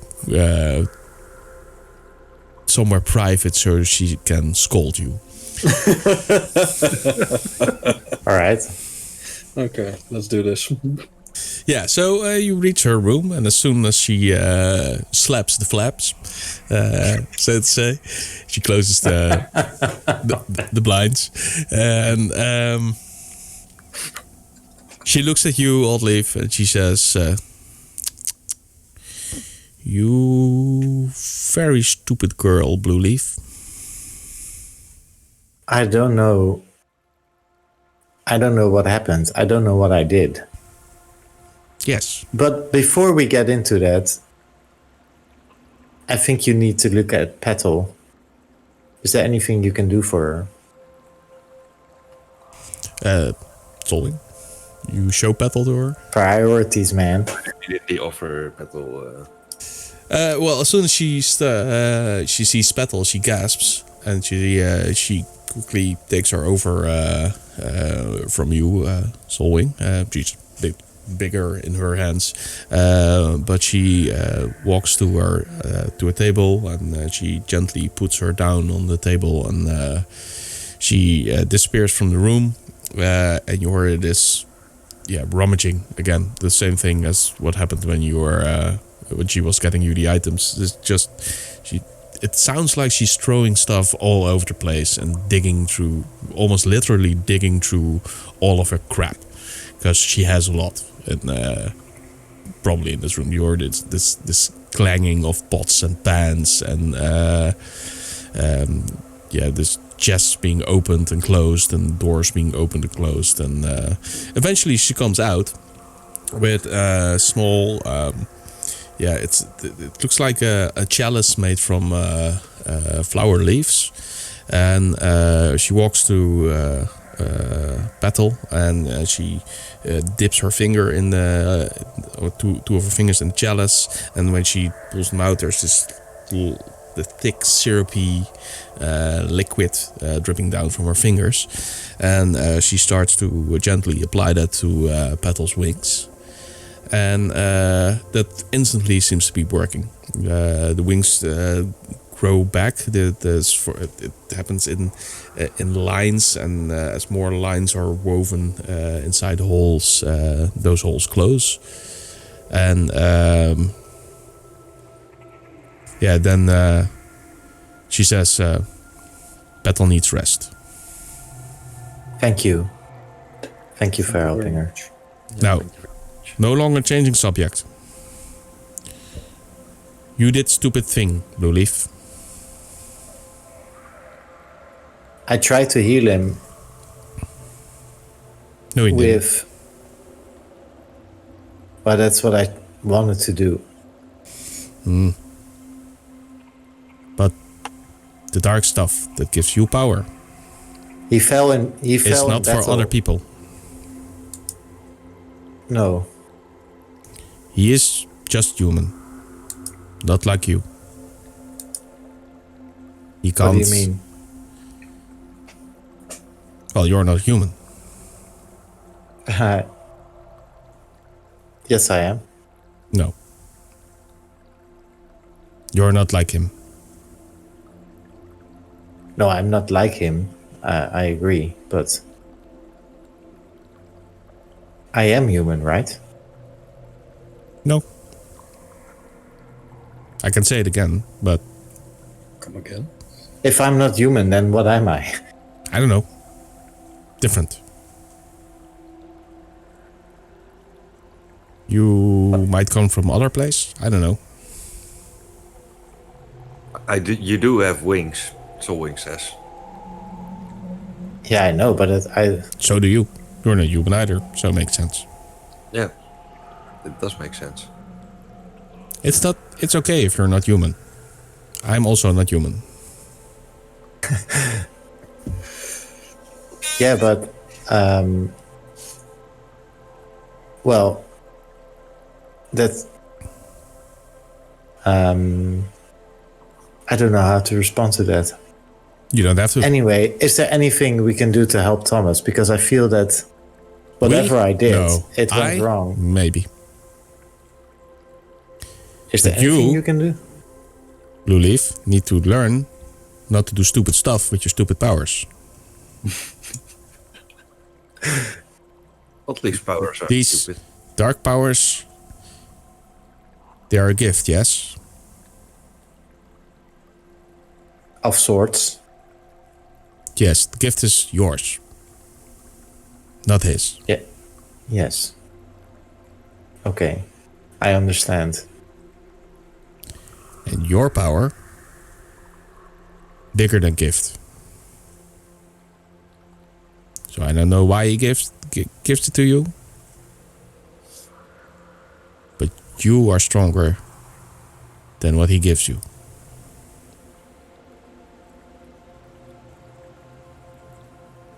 I don't know how to... Yes. You keep saying, I don't know. I know you don't know. That's why I say you stupid. I will take that then. But can we please help Thomas? Because I feel really bad yes, about that's that. more important. You sit over there and think about what you've done. Sure, no, I listen and I sit down like a... yeah. I go into the corner. okay, and you can help me, and I... No. You can help you. But I can help you. You. I think. Can I help? Okay, I'm completely lost. What No. do you mean? You can sing song. No, better. Get me something to drink. Yes, now. Yes.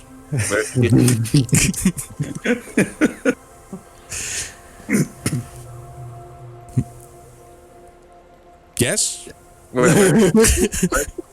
That's Where? I don't know. Find someone. He will give me drink. Just say Urda sent you. They listen to Urda. Everyone listens to Urda. and then I'm going to get a drink for Urda.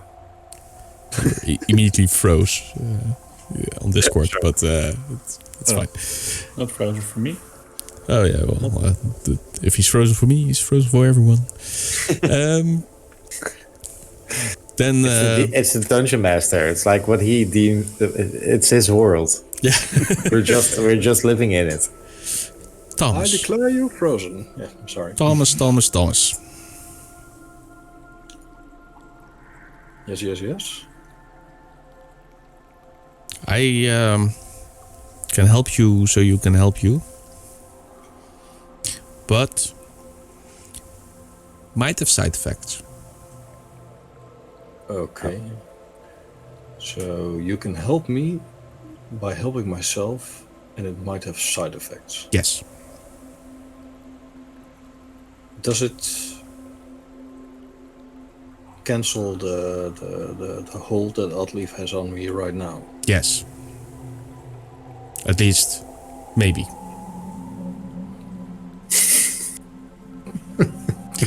It is I'll take the difficult to maybe. say, because if your fate is to be Oddleaf's slave, then we can do nothing. I'll never be anybody's slave. And Well, if it's your fate, don't say stupid stuff. If it's your fate, then you will be Oddleaf's slave. I decide my own fate. At the mention of that, I do mention from where I'm sitting, I do not keep slaves. Well, you have one now. You be quiet. Sit there, be quiet now.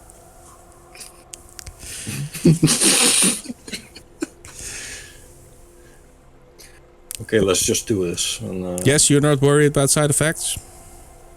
Well, it's better than being a slave. True, but you don't know what side effects are. Side effects might include death or loss of limbs. Whoa. Death or loss of limbs? You don't ask. You also stupid. You just agree and say, okay, it's good. It's I fine. thought side effects meant a headache or slight tingling feeling in my toes or something. Numbness in fingers. Yeah, but you did not ask. You just agree. You just prance in here and do stuff. I didn't say it was death, but you didn't ask. How much is the probability You could say, of death? Urda, could you please tell me what are side effects? And I would say, Thomas, maybe I could tell you. Okay, well, what are the side effects? See, now you're starting to get smart.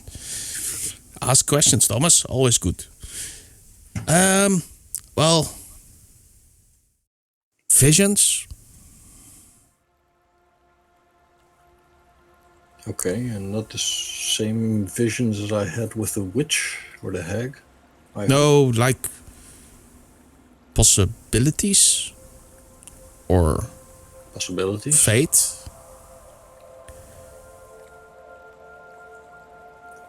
Okay, I'm completely lost, but possibilities, fate, vision. Yeah, you might have some visions. You might see things that might happen or might not.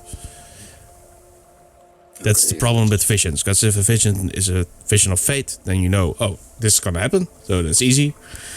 But if it's a vision of possibility, then you can think, this might happen, and then you can try to avoid it. But if it's fate, you can't avoid it. But it's not fate, you can avoid it, or just go with it. Thomas has a really stupid look on his face, and he tries to understand everything she says, but he just completely gets lost in the words, and he just says, okay, let's do it then, I think. And Yes, we should do it, but at least now you know what can go wrong. Yeah, or, okay. I think, if it works, visions will be side effect. If it does not work, death may be side effect. Okay, then how can we make sure it works? I don't. Only you can. You see, what is inside you is dark, and it has a grip on your soul, and it wants to hold on to your soul. It doesn't want to let go. So it might try to convince you that it should stay there, that it's part of you, that is who and what you are. Is there anything I can do to assist? You be quiet. I've said so a couple of times now, and you're still talking. You did stupid thing. You go sit there and think. At the moment that Urda says that to me, do I feel an urge to disagree with her, or something inside me that's with Urda? No. Yeah. Okay, then I say, yeah, then let's just do it, and we'll see what happens. I found the really juicy Yes. Solid. Good. And she takes the cup and she takes one sip, sets it on the table and say, okay, now Solving, I need you for this. Very important. You go stand behind Thomas. I do it. I stand behind Thomas. Good. And she walks away. It starts rummaging through her stuff again in another room. I say, Thomas, just know that I've got your back. Yeah, thanks, Solwing. And Thomas he looks a bit nervous. He's fidgeting around a bit with his with the hilt of his sword. So at this point, Bowen says, and then we saw the swamp.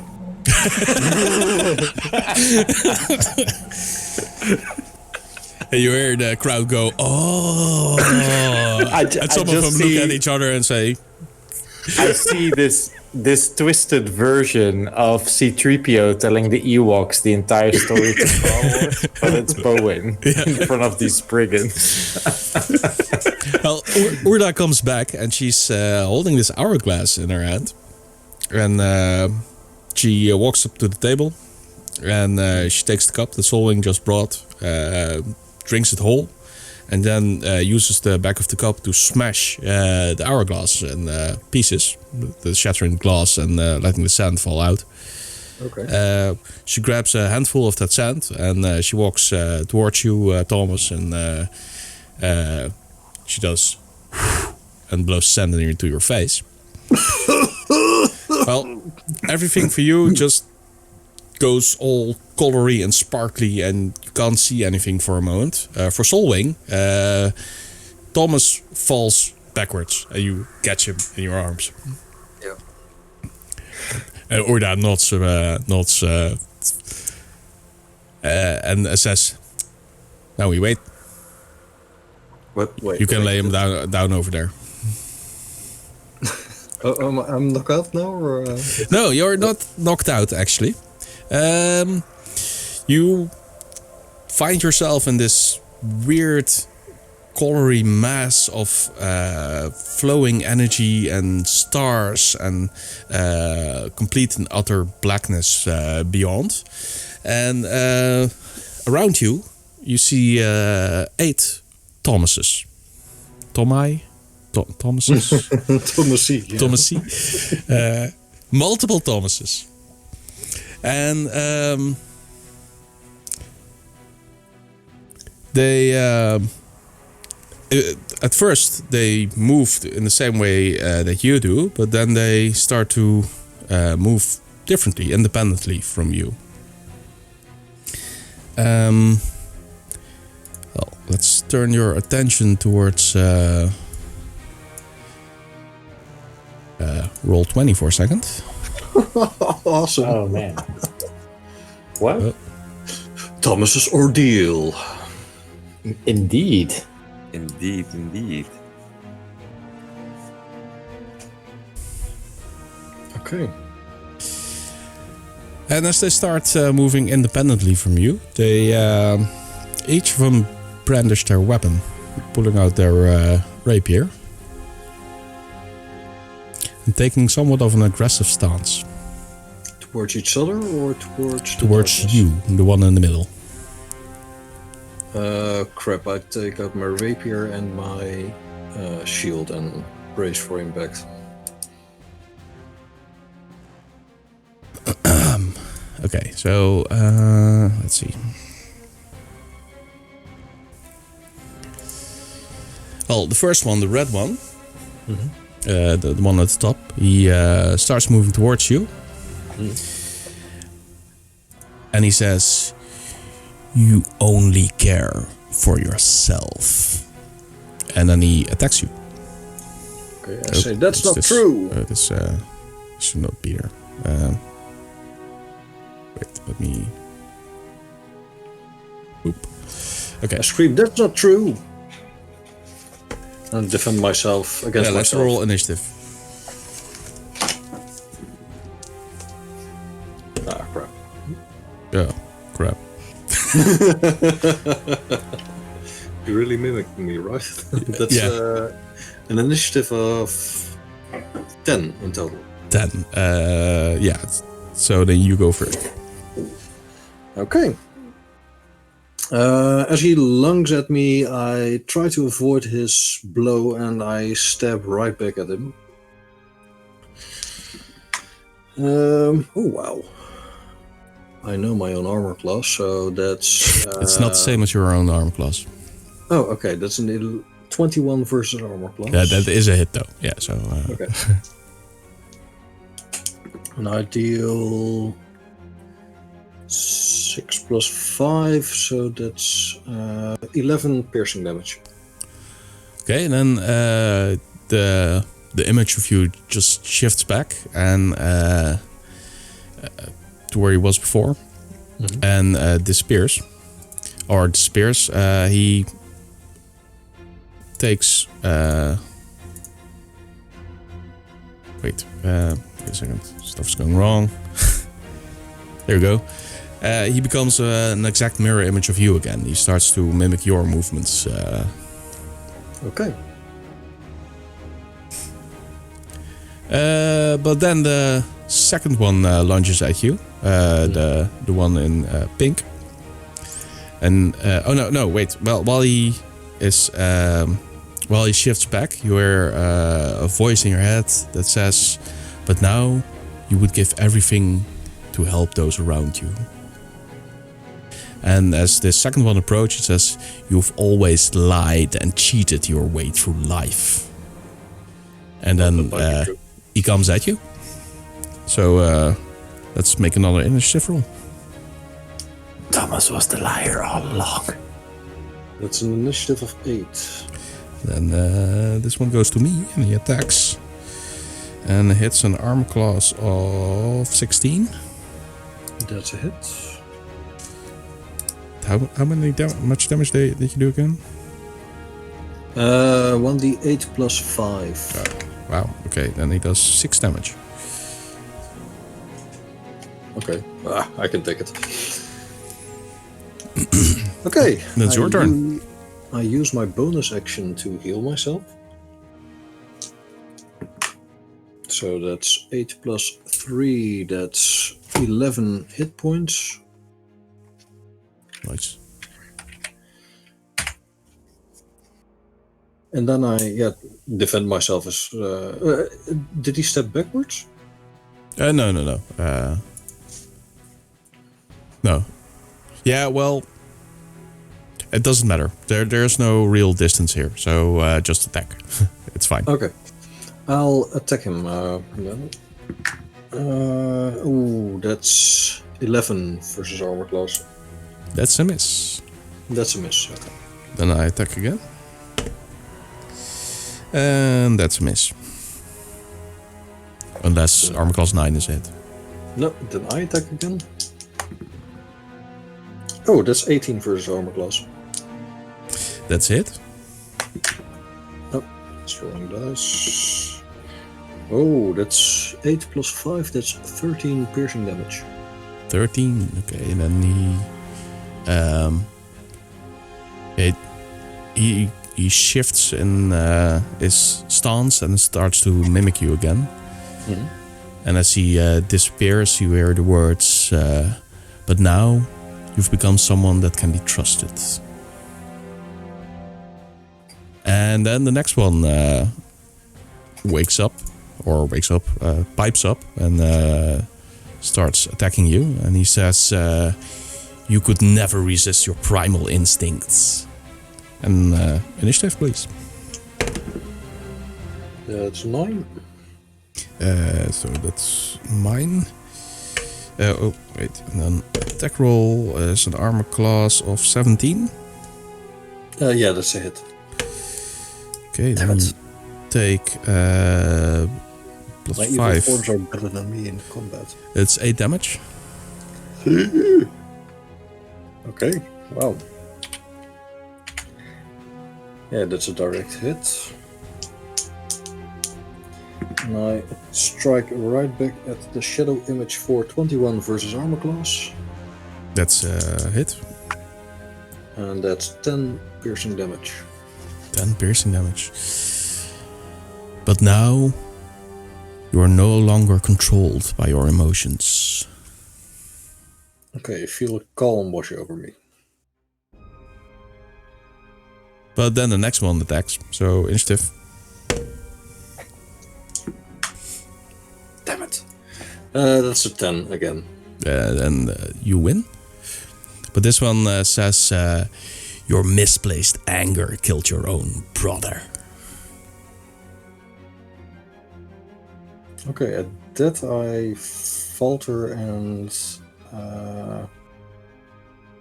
yeah, it really got to me, so I go on the defense this turn.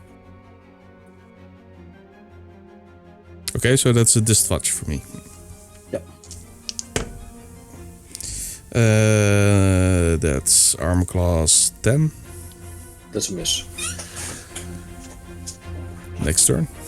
Okay.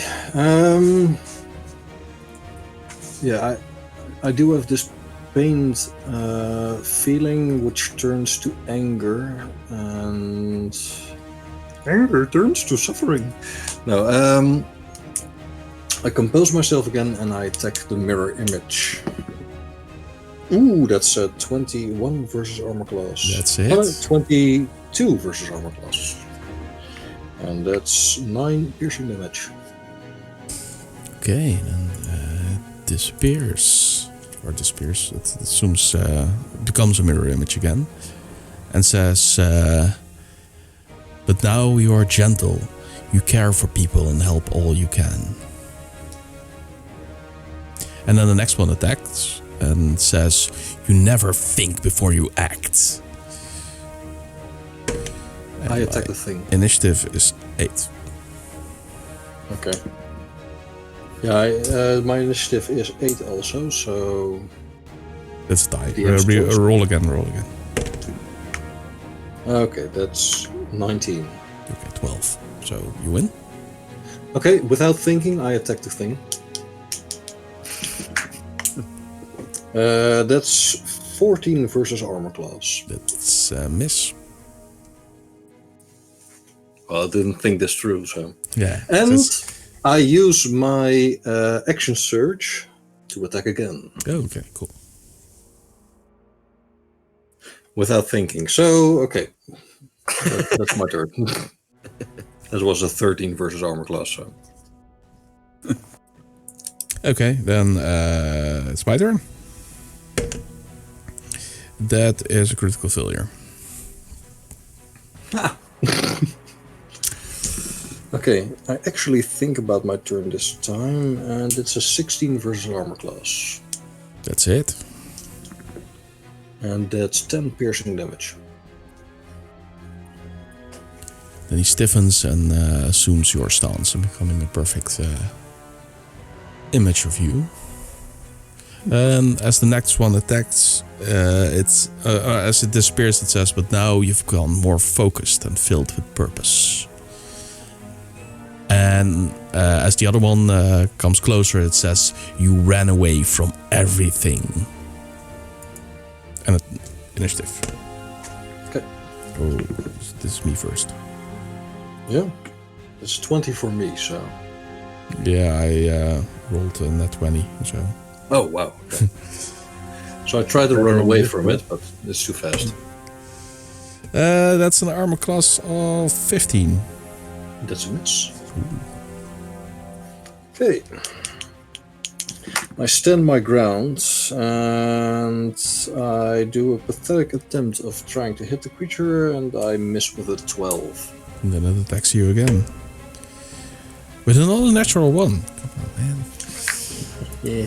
That's another 12. We can do this all night, man. Okay, then let's see. No, it's not a natural 20. But it is an armor class of 18. Yeah, that's a hit. And that is 9 damage. Okay. Still 21 hit points to go. Okay, that really stings, and I try to look for a weakness and stab right past his guard for... oh, that's 19 to hit. That's it. And that's 7 piercing damage. 7 piercing damage. Then, as it assumes or becomes your mirror image, it says, but now you risk your life for others. And then the next one comes in and says, you've always craved the approval of others. And then attacks. I don't, I say. Initiative. Do I? And I look around to the other images. Typical Eric. All the other images agree with me, though. So initiative 18, can you beat that? Yeah, I can. That's initiative 20. Ooh, 20. 20. Nice. So that's oh wait, This guy's is 30 13. hit you. That's a miss. 9 versus armor class. Okay, then I'll attack you with a whopping 8 versus armor class. Yeah, that's a miss. That's 13 versus armor class. Like I said, we can do this all night. Yeah, let's do it. Oh no, it's not gonna last all night. If this rolls is armor class 23. 23. Yeah, that's a hit. Oh, that's 12 damage. Holy shit. Man, I can hit hard. Yeah, I know, So right? that's 9 hit points left. So my last mirror image will kill me. Okay. I look around for approval and say, am I doing this right, guys? And I try to stab him again. That's 24 versus armor class. That's it. And that's 7 piercing damage. Right. As it becomes your mirror image again, it says, but now you do good just because it's the right thing to do. You don't have to tell me that. And I turn my focus toward the other one. When the last one approaches you, he says, and now you've misplaced your faith into the teachings of a fragile old man. And he attacks on an initiative of 22. I'm a bitch, slap that man to death. Yeah, he's dissing on Gunter, man. Yeah. What's So up with that? So that's an initiative of 11. So it's me. I just forgot all my lessons. I'm going full rage mode now. Yeah, it's basically our group patron, man. You have to bitch slap him for us as well. The armor class 14. That's a miss. Okay. I will slap you right back to health. And I drop my weapon and I don't drop my weapon. I just run at him and I just lunge at him. Oh, wow. For 19 to hit. That's it. And max damage. So that's 13 piercing damage. And I say, die! And as he becomes your mirror images, he says, Gunter makes you a better man and is worthy of your devotion. Go Gunter. Lessons learned, maybe? Maybe. Nice title. Yeah, and as these 8 mirror images are floating around you, you feel like they're all you, and you are all them, and you could swap places with them right here and right now. Awesome. I know where this is going. You realize that these are the Thomases, the multiple Thomases that could have been. It doesn't work. The Thomas that could have been. Konnichiwa. Ok Thomas. And it's not only these 8. There are thousands of these Thomases. And as you look around you, you see all of them standing and looking at you, and some fade away, but new ones pop up, and others fade away, and new ones pop up. But in the very, very distance, and he's really far away compared to all these other Thomases, but there stands one Thomas. And because you look at him, he's suddenly very close by, even though he's far, far away from you. And he is looking older than you. He's more weathered, more ravaged. He has some extra battle scars and stuff like that. He's wearing a cloth around his shoulder that is kind of ripped apart and raggedy at the ends. But what takes your eye the most is the weapon he's holding. Because in his right hand he holds a sword, a broken one.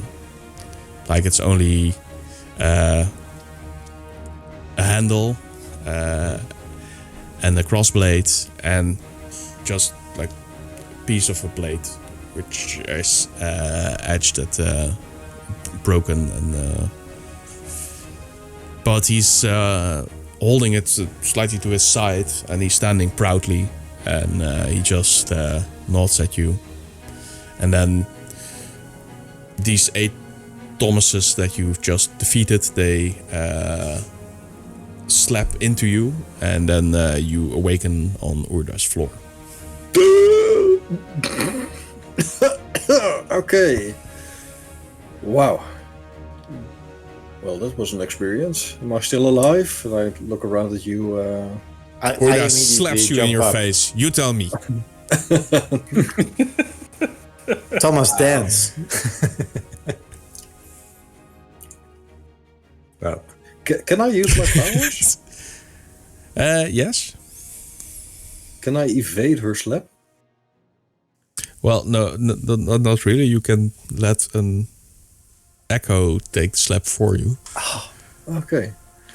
So as she tries to slap me, an echo, a shadowy form of myself emerges just a few yards away, and I switch positions with that shadowy form, and that shadowy form lies beneath Urda now, and she slaps the shadowy form in his face, and the shadowy form immediately disappears. Wow. Awesome. Yeah, I'm down for this. Side effects. She nods. Oh, And man. I just say, okay, oh wow, okay, oh wow, oh crap, oh what is happening to me? What just happened? Did it work? Think so. Do I feel the dark presence within me? Nope. Well, I think it works, and the side effects are... Yes, you replace Thomas with another Thomas from that wasn't affected with your power. Which points at Oddleif. Wait a minute. No, Thomas, this was just a possible Thomas. Like the possibility was that Thomas possibly had not been affected with power. So you swap places with him. And probably killed him than the other ones that were filled with this corruption stuff. Wait a minute. So another Thomas died in my place? No. Yes, something like that. Oh man, this is getting so Rick and Morty dark. Like everything that's dark about Rick and Morty when you think about it. Am I Thomas C-137 or? So is this now a feature that he will never use again? This Thomas, you were just possibility, and now you're reality. Okay. And the other one's possibility.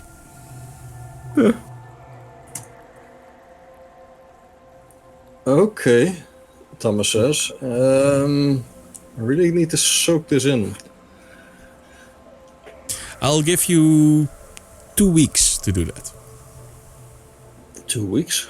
Yes. Oh. We're gonna end the session here. And Bow and chest, and so then we enter the swamp. Oh man, an amazing episode yet again. Yeah. Yet again. So I started advertising this episode as, let's see how we deal with the aftermath. And it definitely was an episode about the aftermath. Yeah, Wow, Indeed. I just want to know, Dungeon Master, if you care to, if you want to reveal anything, did you did you expect us to find out this episode that something was wrong with Thomas? And because I really felt that it happens by... Yes. Okay. That's pretty funny, though. No, well, I can't tell you. No. No? No, I can't. Tell us. Come on. No, well, other Bowen, is pretty...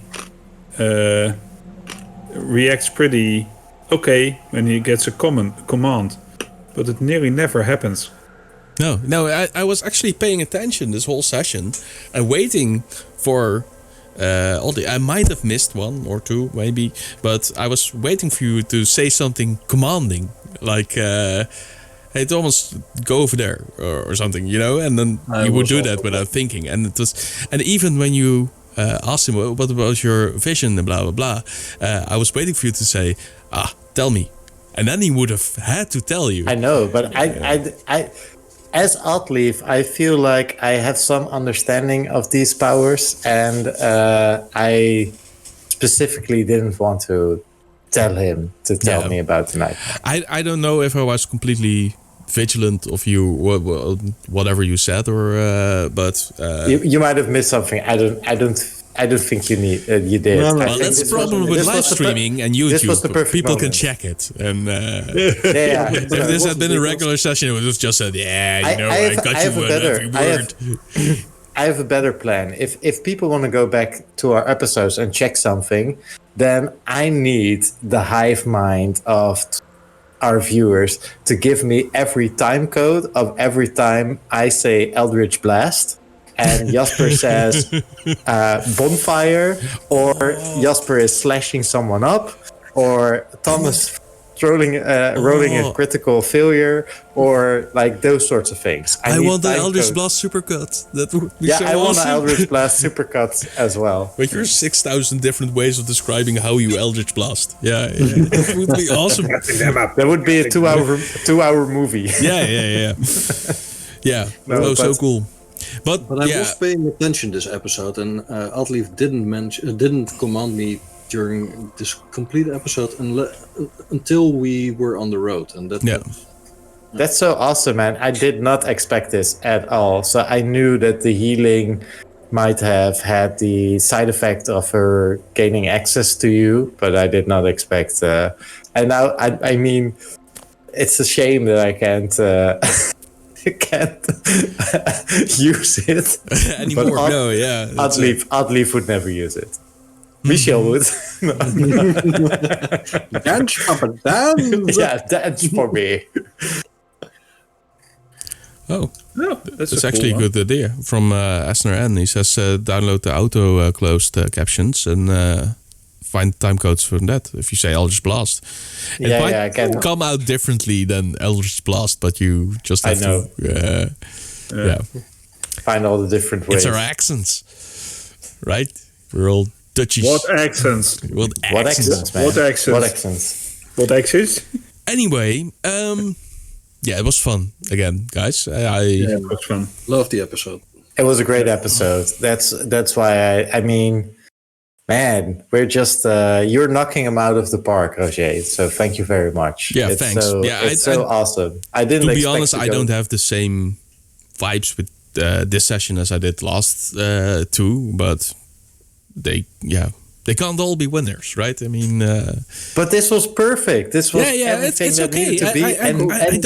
I don't mean that it's bad if it's even. Yeah, you're doing a great job. Yeah, thanks. Shut up, Dutch Master. You're doing a great. Good job. Yeah, but And always I'm trying so to excited. overdo yourself is impossible, because at some point you reach peak and then it goes I'm like so this. excited about, and you could probably see it, about Eric being an Echo Knight, because I think that the subclass is so awesome. It is. It is. We'll find out next time. To be honest, I was unfamiliar with it until he came. I kind of do this. I got familiar with it through Critical Role. There was one fight, like in the 13th episode or whatever, who used those powers, and then they never encountered it again. Yeah. And I thought that encounter was so cool because the guy was. Well, I think Eric cheated just now, though. The slap avoiding isn't possible yet, but he might learn that in time, right? Well, It's an timey, ability. wimey, wibbly wobbly, schmimey. Yeah, but so it was up on the mini sheet already. yeah. So Oh, was it? I didn't even know. Spoilers. I didn't see yeah, and at start show I had the wrong mini sheets loaded, so that's why the images broke at some point, and I had to replace the slideshow. So, but who was paying attention to that anyway, right? I mean, Well, I guys can't are read it. talking about how to destroy stuff and stuff like that. That could have taken the entire session. I was afraid I that was that afraid it gonna was happen going to at some because point. I didn't see a way out anymore. I was thinking, I was actually deliberating whether or not I should get involved and maybe help you along a little bit, because I mean, the warden was eventually going to show up, but yeah. This was an episode of regrets for Oddleaf. I mean, I would have liked that staff, man. That was some power. We just You could have destroyed an just immensely taken it, powerful artifact. Well, it was a possibility of just keeping it, but Totally Isildur with the ring going like, no, but, or Boromir or whoever, like, no, but we can use it. yeah. It will be fine. I'm already getting the shards of Narsil, so Yeah, apparently. No. I'll just go. This is truly no. Man, it's awesome. Yeah, it was. I love this campaign. Me too. Me And too. the first roll, first 37 roll. Yeah. It's and probably one of the last. Anyway, yeah. Everyone in chat, thanks for watching. Everyone on YouTube watching this later, thanks for watching. We had a blast, and we hope you did as well. We'll be back in 2 weeks with the Precipice of Dreams. Might be a little bit different type of episode, maybe not. We'll see. Tomorrow we have Jasper's Laboratory, where he's gonna talk about foreshadowing. He foreshadowed that earlier this episode. And next week on the Monday, we have Parallel Projections, where Michel is going to play a game. You can vote on which one you want on Soon. Instagram. Soon. There's a post TM. where I ask what you can reply okay. in the comments. But I might throw up a poll somewhere. Okay. And the day after that, we have Talking Void with Jasper and his very special guest, Jin. And they're going to talk about what people think is the most awesome faction, guild, whatever they've ever encountered in a D&D campaign or a campaign. And it will be the conclusion of the giveaway. Oh yeah, and you can still win 2 tickets to GaryCon 13 Ethereal. Yeah, check out the previous episode, subscribe to the YouTube channel, comment on episode 19 of the Precipice of Dreams, and Follow or subscribe to us on Twitch. And follow or subscribe to us on Twitch. And 3 easy steps that cost you nothing but time, but it helps us out, and it might win you an incredibly awesome ticket to GaryCon. Yeah, and you can visit workshops there and these lectures, and you get, I think, some free time on fantasy grounds and stuff like that. That's all included with those tickets. So it's awesome. Go for it. And yeah, we hope you all win. Even though only 2 can. I hope that everybody wins. Exactly. It's true. Everybody's a winner. No. Just look under your chair now. And no. Anyway, we had a blast. We hope you did too, and we'll see you all very soon. Bye. Bye. Caw-caw. Bye.